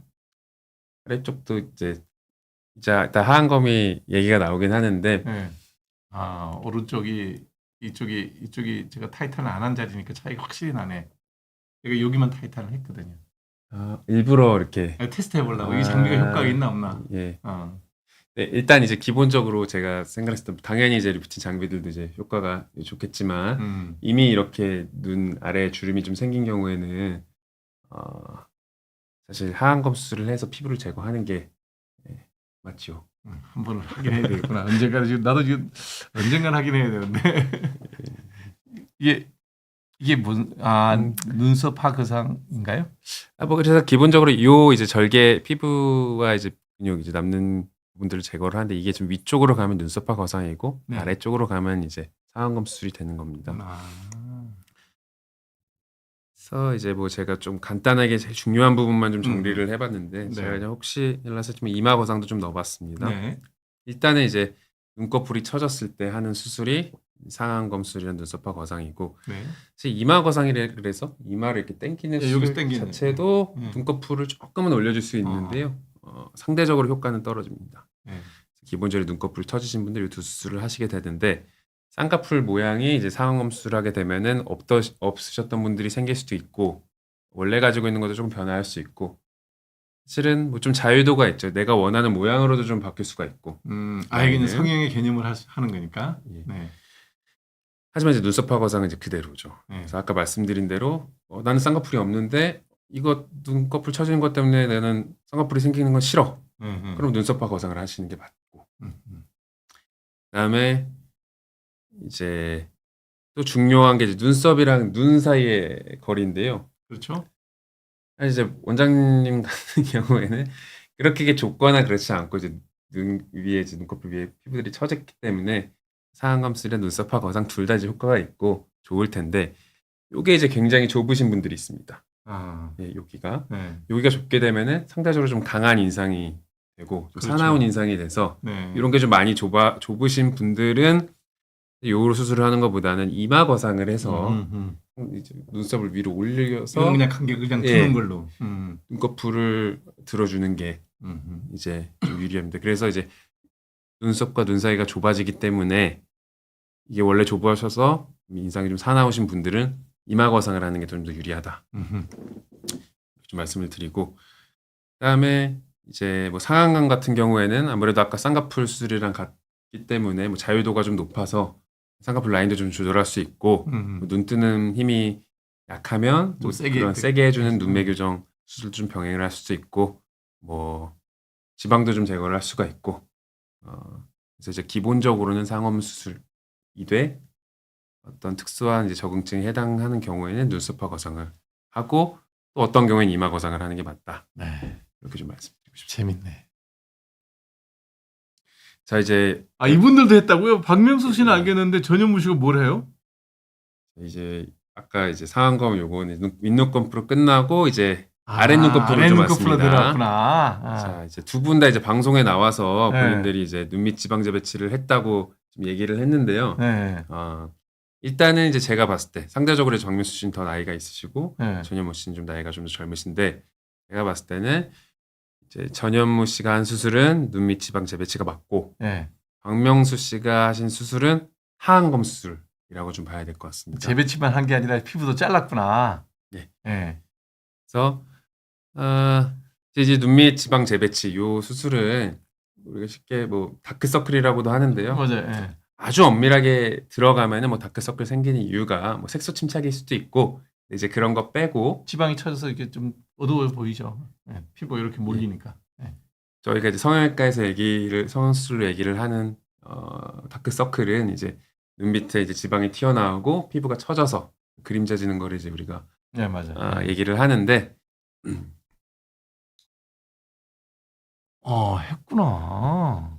이렇게 이제 예, 자세히 약간, 보시면 다크서클이 있고 여기 눈밑 지방 조명이 튀어나와서 다크서클이 있는 걸 백이 보실 수 아이리더라 있습니다. 그러죠, 저거. 성형외과 맞습니다. 예.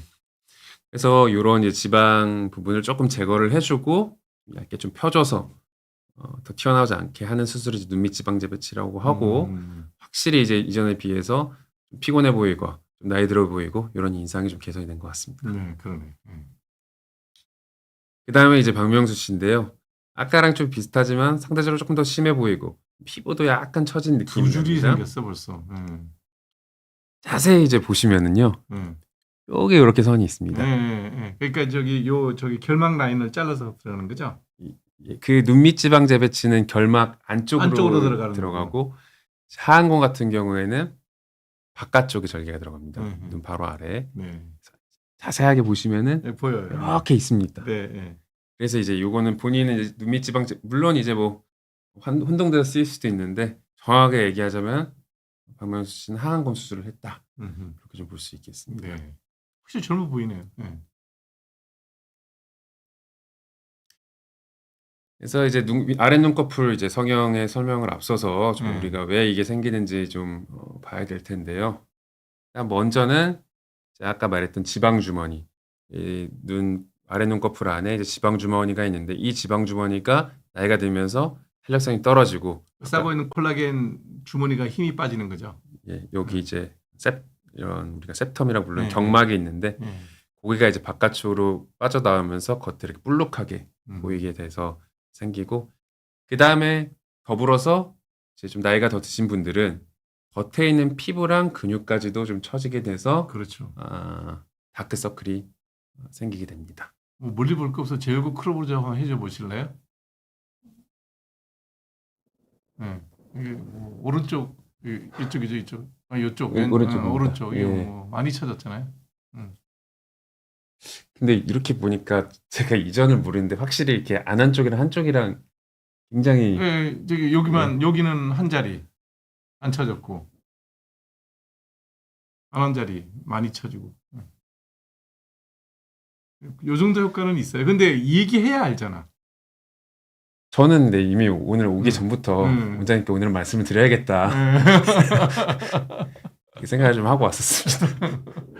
저도 지금 날짜는 잡아야 돼요. 언제 할지가 이제 문제인데 아니 이게 피곤해요 눈이. 네. 눈에 힘을 줘야 돼. 눈 맞습니다. 뜰려면 이제 딱 눈에 힘을 줘야 돼. 조금 피곤하더라. 책 읽기가 힘들고. 그래서 언젠가는 하긴 해야 되겠구나 하는 생각을 하고 있어요. 그럼 그 지방을 제거하고 경막을 좀 당기나요?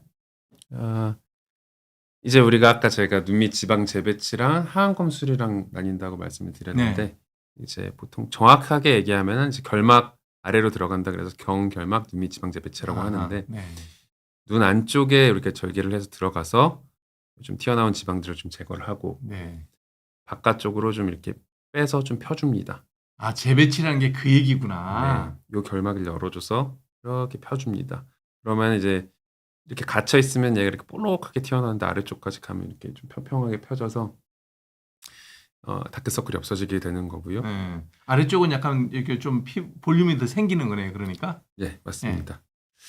그리고 이제 하안검 수술 같은 경우에 요거를 좀 표현하는 개념인데 이 눈밑 지방 재배치 더불어서 이제 남는 피부와 근육까지 좀 제거하는. 그리고 꼬매주는 거는 요 라인을 여기서 꼬매주는 거네요. 네, 바깥쪽에서.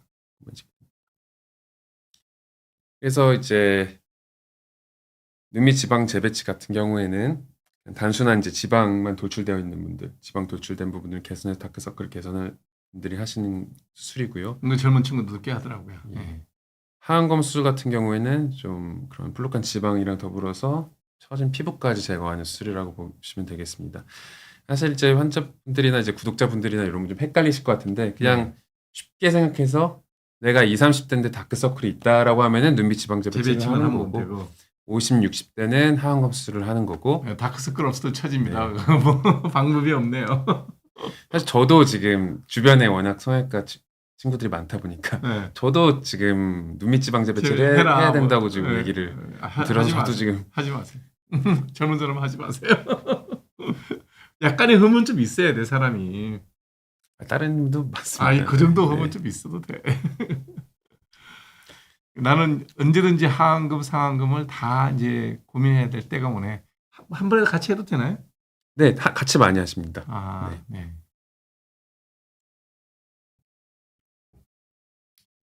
그래서 이제 수술하는 방법을 이제 터낸 건데 하한검 스텝이 하나가 더 피부 절개하는 게 있죠. 하나 더 들어가는구나. 예. 예. 우리가 이제 남는 피부를 절개를 해서 제거를 하는 부분이 좀 들어가서 이게 이제 나이가 드신 분들을 눈밑 지방 재배치만 하는 경우에는 이게 다크서클 해결이 안 됩니다.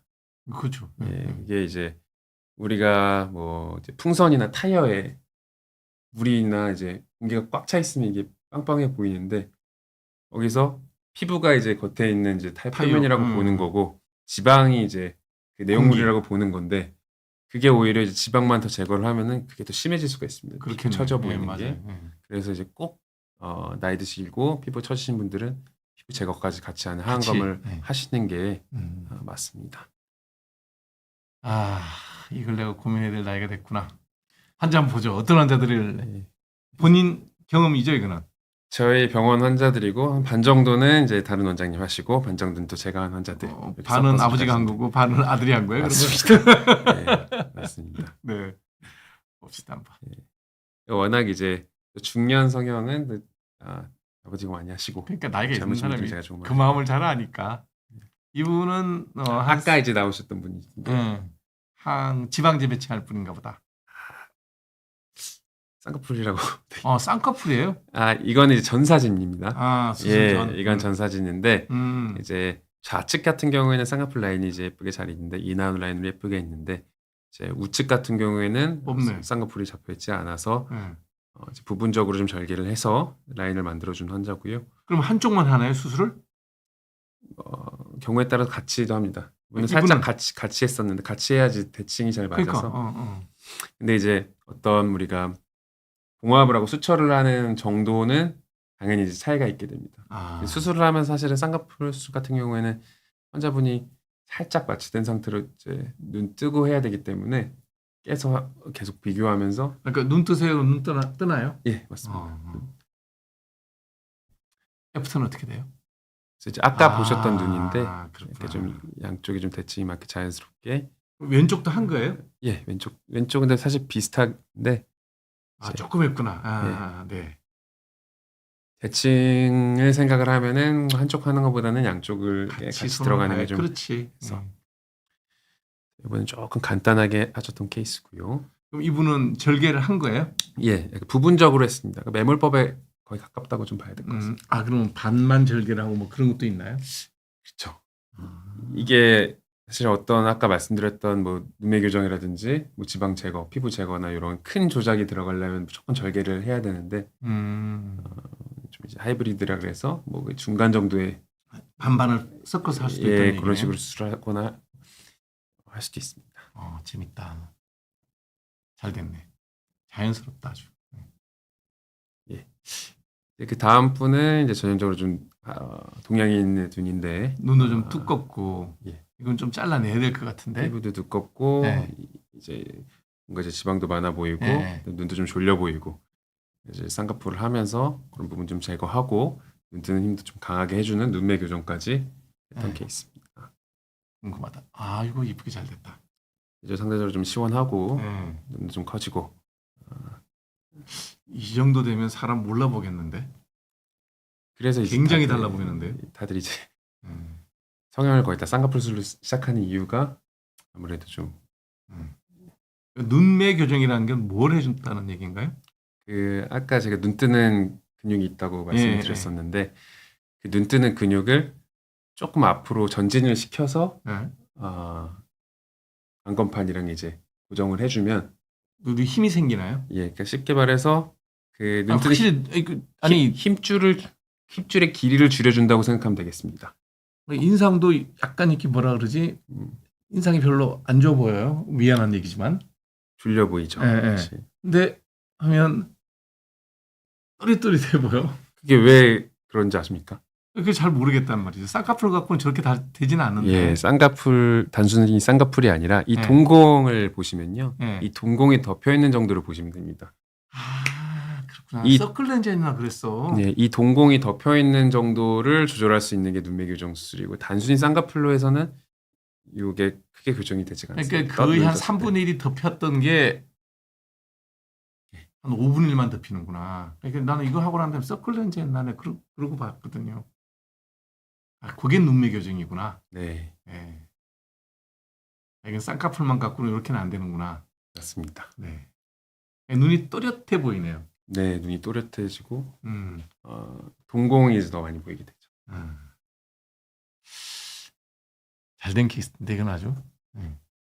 이거는 내 나이 또래 이제 네. 해야 되는 것 같은데. 이제 이런 이제 상검수 이제 나이 드시고 나서 이제 눈 위에 이제 눈꺼풀도 처지고 피부가 처지고 눈 뜨는 게 힘드셔서 오신 분이시고요. 난 이러면 쌍꺼풀 할 것 같아. 네, 이제 상암검 수술. 그러니까 쌍꺼풀 할 것 같아. 이런 모양이면 예, 어떻게 됐나요? 쌍꺼풀 수술 하셨고 너무 젊어졌다. 뭐 그냥 상대적으로 이제 덜 피곤해 보이고 눈 뜨시는 것도 좀 편해 보이고 이 정도면 좀 이렇게 나는 됐습니다. 너무 과하게 됐다 생각이 들어. 너무 젊어 보이는데. 뭐 10년은 젊어져야지 이제. 아니요, 이게 이 정도면 그냥 눈만 좀 잘 뜨면 되는데 아니. 너무 젊어지. 본인은 뭐래요? 너무 젊어졌다 그러지 않아요? 좋아하시죠? 이런 좋아해요? 상안검, 하안검 이렇게 하시는 분들이 더 아. 만족도가 높으시죠. 하안금은 안 하고 그냥 이분은 상안검 상안검만. 하셨습니다. 굉장히 잘 됐는데 너무 젊어진 느낌이에요. 자, 이제 요분은 아, 약간 이제 호꺼풀인데 뭐 약간 속쌍꺼풀이 있을랑 말랑. 네, 그러네요. 근데 본인은 이제 쌍꺼풀이 좀 새로 생기는 게 싫고 눈도 크고 자연스럽게 이미. 예, 자연스럽게 좀 여기만 좀 살짝 올려주면 네, 눈이 좀 피곤해 보이고 졸려 보이는 걸 좀 개선하고 싶다고 하셔서 수술은 이제 눈썹화 거상으로 진행을 했었습니다. 네. 그래서 이렇게 이게 봤을 자연스럽다. 때 한 5년 전으로 보이네. 때로 뭔가 이제 쌍꺼풀 절개나 이제 이런 게 들어가지 않았으니까 숨어있던 쌍꺼풀이 좀 잘 드러나네. 맞습니다. 네. 그래서 이제 그냥 원래 가지고 있던 라인이 조금 더 좀 네. 편하게 눈이 뜨고 살짝 눈이 좀 커지고 요 정도 되면 친구들이 왠지 머리가 너 젊어 보이는데 뭐 했니? 그럼 네. 아무것도 안 했다 그래도 될 만큼. 모를 수도 있을 것 예, 같습니다. 예. 뭐 사실은 흉터는 잘 안 보이는데 자세히 그러니까 보시면은 자세히 봐야 보이지 거의 안 어. 보이더라고요. 이렇게 있는데 네. 제가 저기 고등학교 선배 한 분 계신데 남자인데 이분이 그런 거 신경 안 쓰시는데 하라 그랬거든요. 하시라고.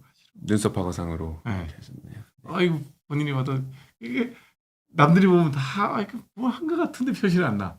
그 사람은 지금 훨씬 젊어 보이고 활력 있고 보이고 그렇더라고요. 저는 요 정도 젊어지는 게 맞는 것 같아. 원래는 이미 쌍꺼풀이 있으셔서 예. 예. 상안검 쪽으로 하시는 게 예. 아 나는 이 케이스를 몰라.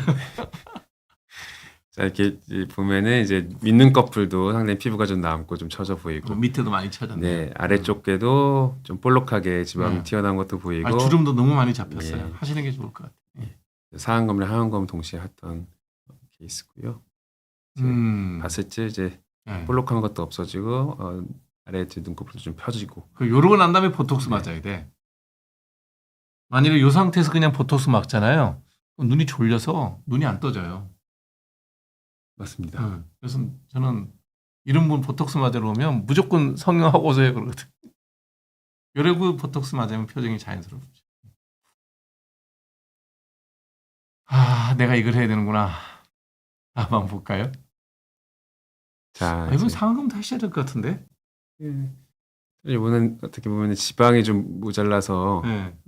좀 꺼져 있는 케이스, 이래 성크나이리드라고 하는데 네. 뭐 윗눈꺼풀 하신 분은 아니시고요. 아래쪽을 하신 분이신데 사실 지방 주머니가 튀어나오진 않았습니다. 많이. 네, 많이 안 나와. 근데 이제 뭐 주름이 좀 많이 져 있는 게 좀 보이고요. 주로는 이런 분들 이제 지방을 제거하거나 뭐 이런 쪽보다는 이제 피부를 제거하는 데 신경을 좀 써요. 뺄집, 어우 잘 됐다. 그래서 이제 이전에 비해서 좀 확 좀 펴진 피부가 늘어진 부분이 좀 펴진. 이거 좀 올려주면 더 낫지 않을까요? 여기를 요건 같은 경우에. 근데 아쉽게도 이제 본인이 윗눈꺼풀들은 안 하시는데 어. 안 하신 것 같은데 이제 한검 어때 위주로 그냥 성형적인 관점에서 볼 때 이 눈썹 파악 거상 하는 거는 어때요? 여기서 좀 원래 좀 훨씬 더 자연스럽지 않을까? 그런 생각이 드네. 이제 굳이 뭐 쌍꺼풀이 있으시고 그다음에 요분은 이제 보면은 되게 특이한 게 눈에 지방이 주변 지방이 없네. 다 없습니다. 아래도 그렇고 위에도 그렇고. 네. 예. 사실 여러분들은 좀 지방 이식이 하는 게 좀 나을 수도 있을 것 그러니까 같고. 지방 이식을 예. 하든지 좀 그런 생각이 드네. 예. 그럼 이런 거 지방 이식할 때는 어떻게 주사로 하나요? 아니면 절개를 하고 지방을 넣나요? 아, 주사로 합니다. 보통 이제 허벅지나 배 배에서, 지방이 많은 네. 곳에서 지방 추출해서 네. 이제 원심 분리를 돌려서 지방 세포만 추출을 하고 그다음에 이제 바늘로 해서 음. 그렇게 지방이 있으면 생착률이 얼마나 되나요? 예를 들어서 100을 넣으면 몇 개 정도가 영구적으로 나와요? 저희가 한 50%에서 60% 정도 된다고 그 정도 보고 있습니다. 괜찮네. 예. 다음 한번 볼까요? 젊은 분이신데요. 이분은 할 게 없는데? 근데 이제 저희가 이제 사진으로 이렇게 음. 가지고 왔는데 사실 이제 눈을 이제 직접 보거나 아니면 어떤 특정 조명 하에서는 이런 게 좀 더 과해 보일 수가 있는데 자세히 보시면 여기 이렇게 이제 다크서클 좀 있고 지방 눈두덩이가 이렇게 좀 튀어나온 쳐져 게 있고. 예. 네. 아, 요것도 못 견디는구나. 근데 지금 저 보시면 괜찮아요. 안 괜찮은 겁니다. 그러니까 이게 예민도가 나랑 다르는 거야. 저도 되게 조금 있긴 한데. 네. 근데 뭐 얼굴에 그 정도 흠은 좀 있어야지.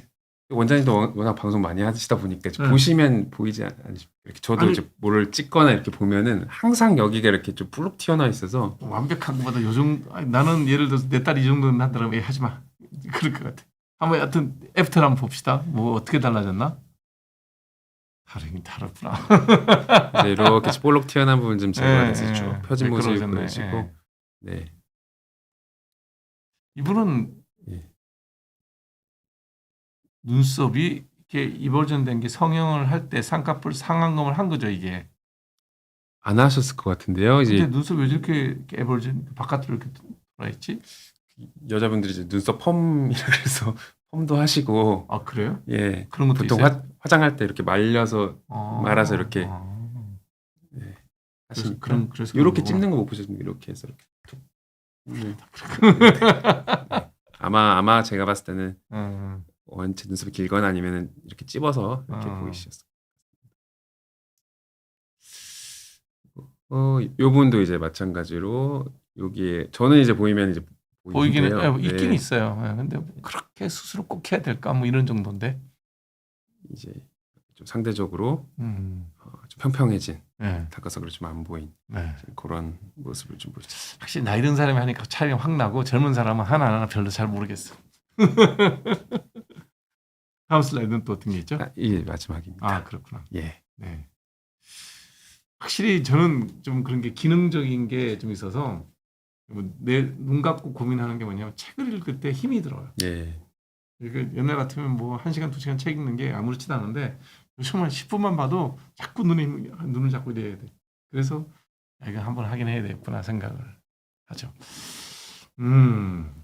역시 젊은 사람은 쌍꺼풀 수술이 잘 되면 이뻐 보이고 아까 눈매 교정은 정말 예술인데요. 이 케이스예요.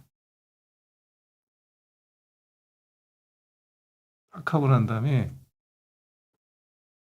검은 눈동자 보는 게 그냥 한 10%, 20%좀 늘었다. 그죠? 예. 이런 경우 환자 만족도가 되게 좋을 것 같은데. 그렇죠. 그리고 훨씬 순해 보여. 네. 약간 좀 이렇게 인상이 조금 고집도 좀 있고 고집 있고 좀 째려보는 스타일인데 네. 훨씬 좀 순해 보여 사람이.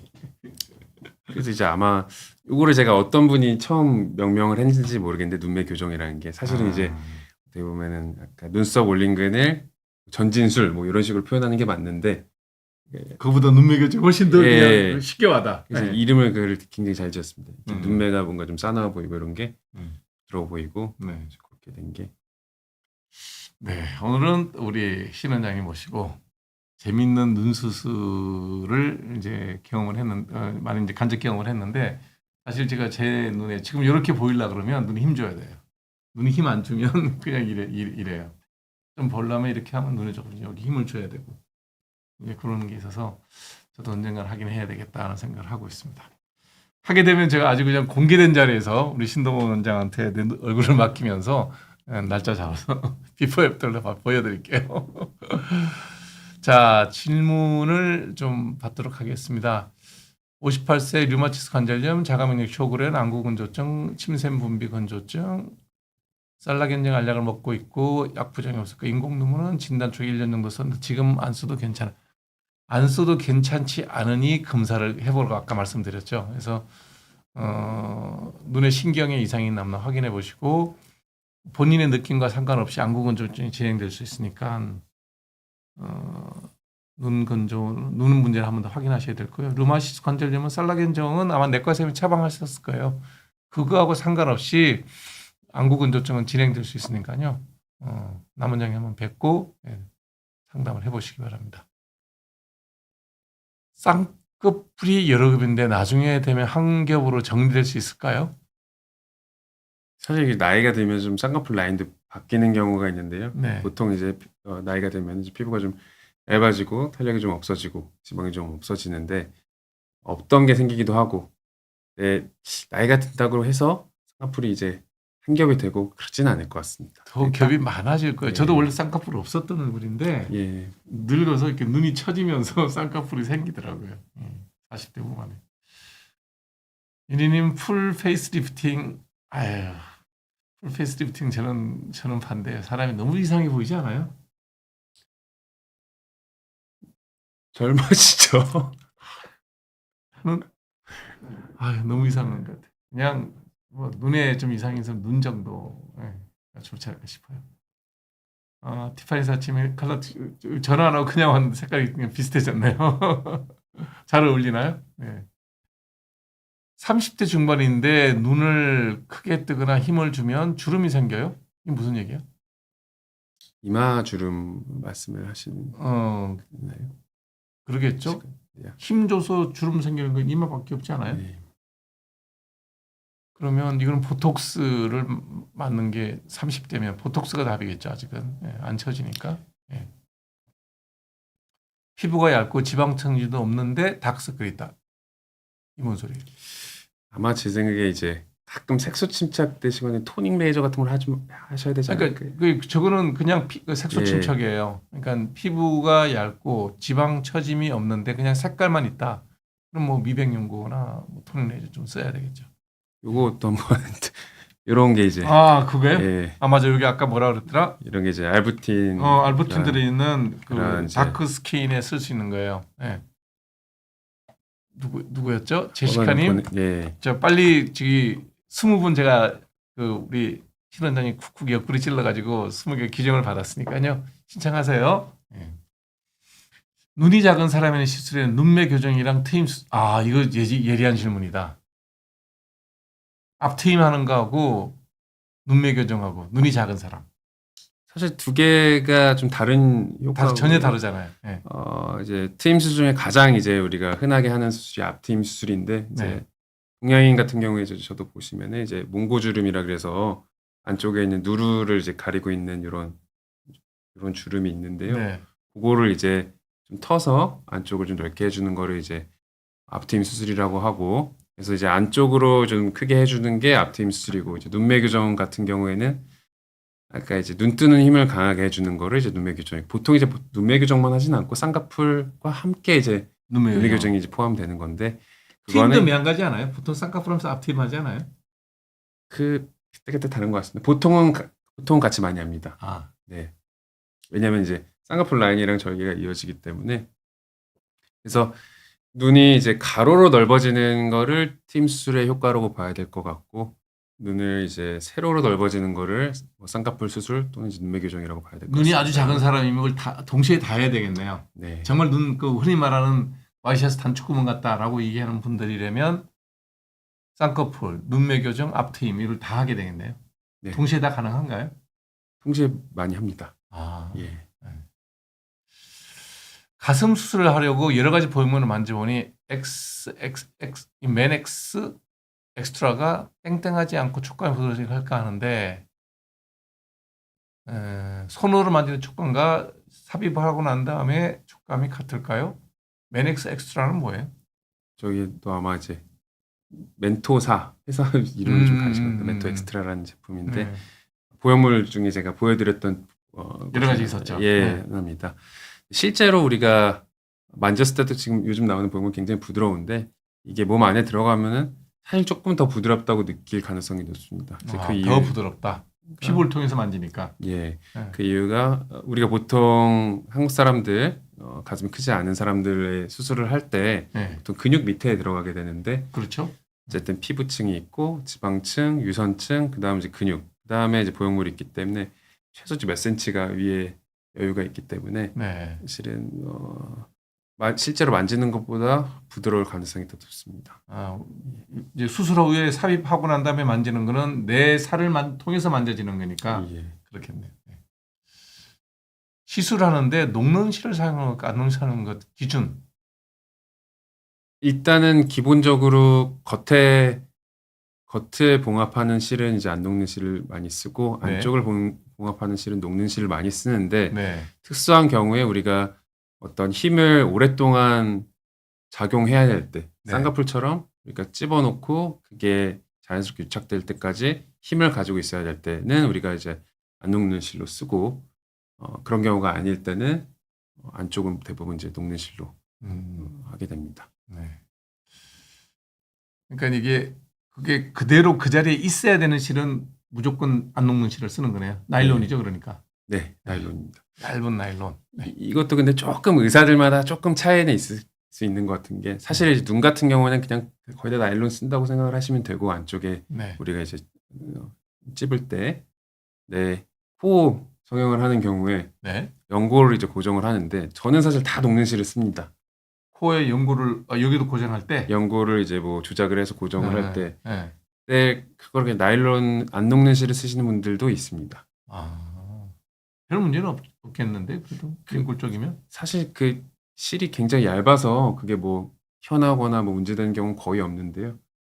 그냥 저는 그 녹는 실이 마음이 편하니까. 좋더라고요. 네. 예. 여성의 눈에 쌍꺼풀이 있다고 예쁜 것이 아니고 없어도 예쁜 얼굴이 있더라고. 균형이겠죠? 예. 제시카님 아웃라인이었다가 나이 드니 인라인이 되더라고. 이럴 수도 있나요?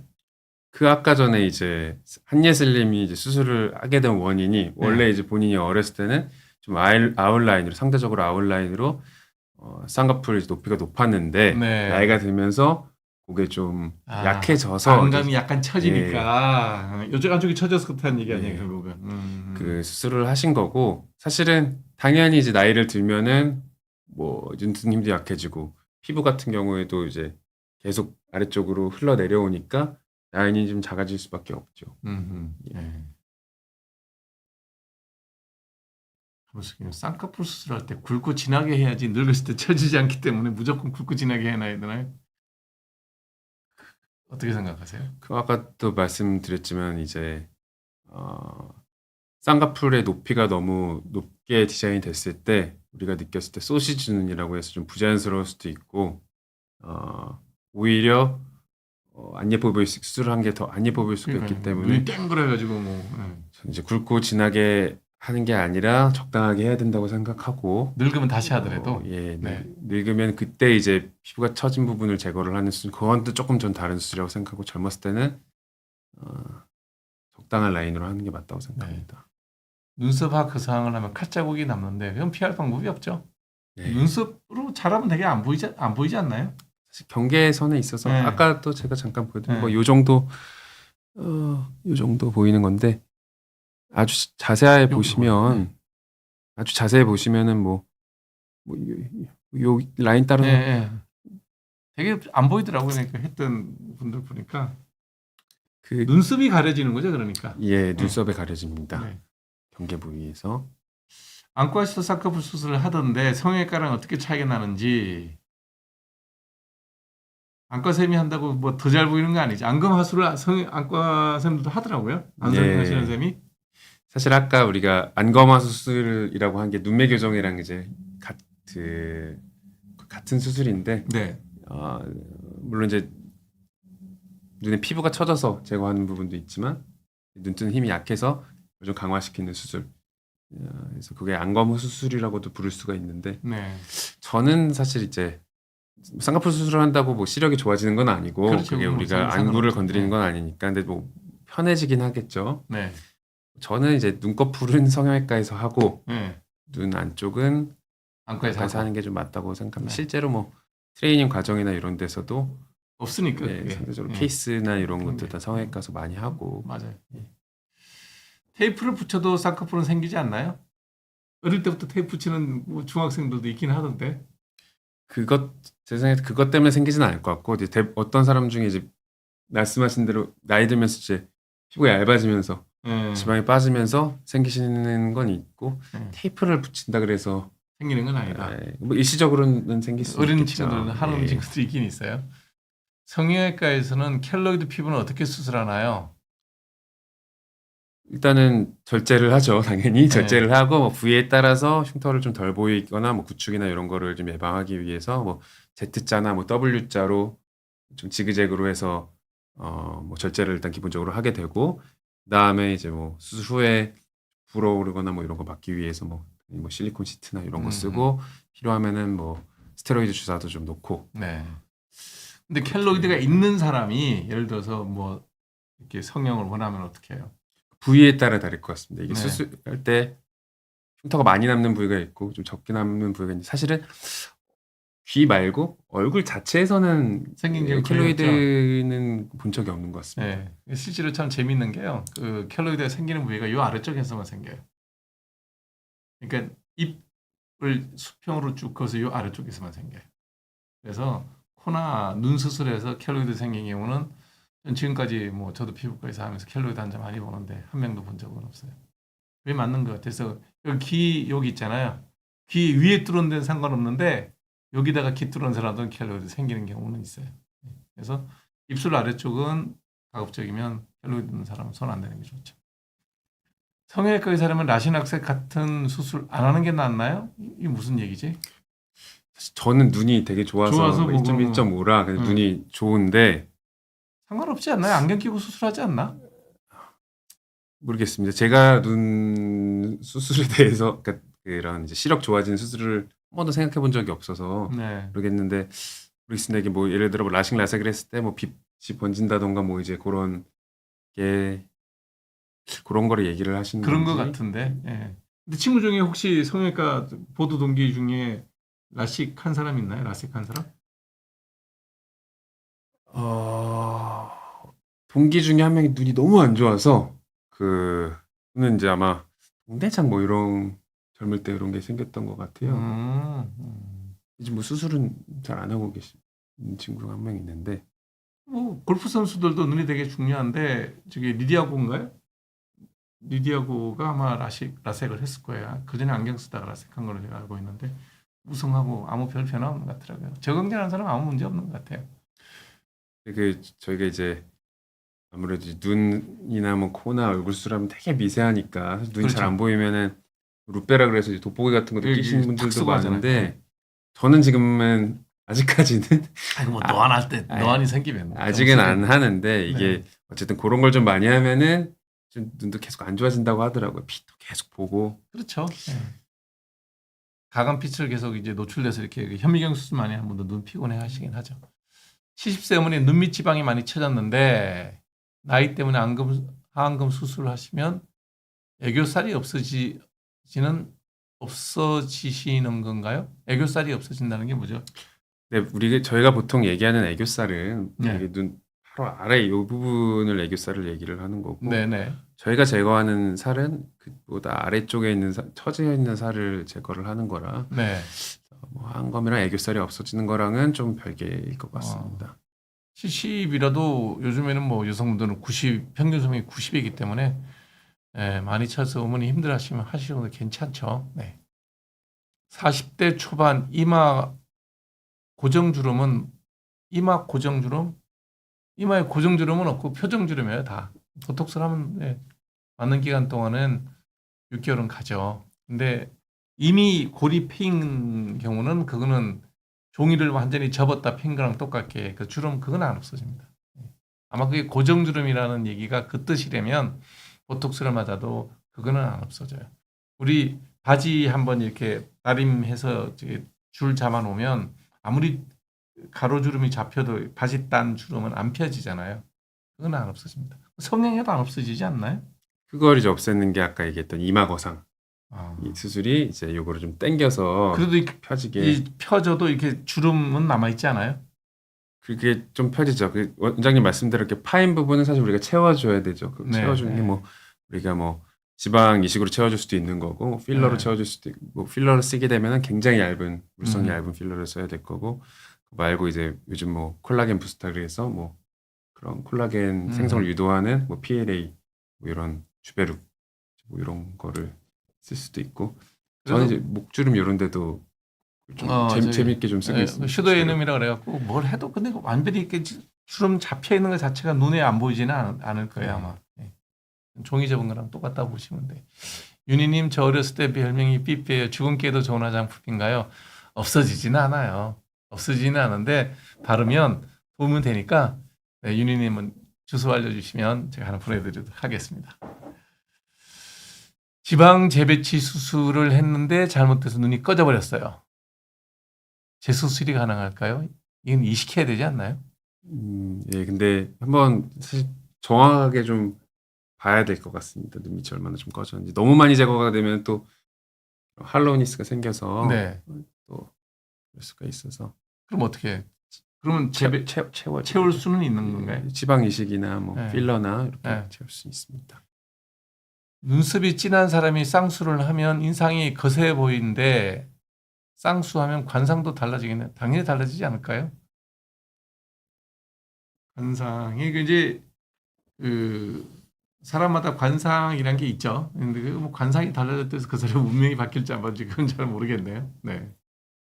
눈 밑에 지방을 넣으면 아픈가요? 제가 좀 느꼈을 때 눈이나 코나 좀 얼굴 수술했을 아니 윤곽 수술 말고 네, 그런 네. 수술했을 때 사실 통증이 문제가 되는 경우는 좀 별로 마취는 해야 되죠, 그래도. 수술할 때는 아프죠. 네. 수술할 때는 아프겠는데 네. 수술 후에는 이렇게 불편해하시는 분들은 좀 못 본 것 같아요. 네. 그렇구나. 자, 오늘은 여러분께 우리 신동 원장님과 함께 눈 수술, 눈 주변에서 할 수 있는 여러 가지 수술 방법에 대한 자세한 얘기를 들었고, 저는 개인적으로 이제 제 얼굴 상담을 하게 됐네요. 예. 여러분들도 어느 부분에서 뭐 많이 불편을 느낀다 그러면 필요할 때 간단한 성형의 도움으로 불편함을 해소할 수 있다 그러면 너무 뭐 저처럼 보수적으로 생각하지 말고 필요한 만큼의 수술로 좀 더 이렇게 삶의 질을 높일 수 있는 그런 기회를 가져보시는 것도 괜찮을 것 같습니다. 오늘 화장품 20분에게 선물한다 그럴 때 티파니스 아침울님, 이소미님, 윤희님, 감수기님, 제시카님, 왕구이님, 아리온님, 홍영수님, 팽수님, 초이고고, 그 다음에 라켈케이님, 박소희님, 김혜숙님, 태영님, 신석이님, 이나은님, 11 루이 민들레 하트 이 모든 분에게 화장품을 보내드리도록 하겠습니다. 예, 말씀 주신 그 주소로 afterraingift@gmail.com으로 성함과 주소를 보내주시면 20분에게 우리 신동 원장이 직접 개발에 참여한 화장품을 선물로 보내드리도록 하겠습니다. 오늘도 긴 시간 재밌는 얘기 함께해 주셔서 고맙습니다. 감사합니다. 네, 고맙습니다. 자, 하민병의 토크쇼 매주 화요일 밤 여러분을 뵙고 있습니다. 여러분들이 제가 여러 사람들 모시고 이제 이런저런 얘기 나누는 시간도 있었고 뭐 다른 또 동료 의사나 후배 의사를 모시고 얘기할 때도 있고 그런데 또 한 번 더 뵙고 싶은 분이 있으면 메일이나 댓글로 남겨주시면 또 초대해서 같이 이 얘기 하시는 갖도록 하겠습니다. 의료 채널이긴 하지만 정치, 경제, 사회, 문화 다양한 분야의 분들을 여러분들이 원하시면 제가 직접 연락해서 섭외를 하도록 하겠습니다. 댓글에 남겨주시면 여러분들의 의견을 반영해서 좋은 분들을 모시고 또 얘기 나누는 시간 갖도록 하겠습니다. 긴 시간 함께해서 고맙고요. 다음 주 화요일 날 또 뵙도록 하겠습니다. 함께해서 고맙습니다.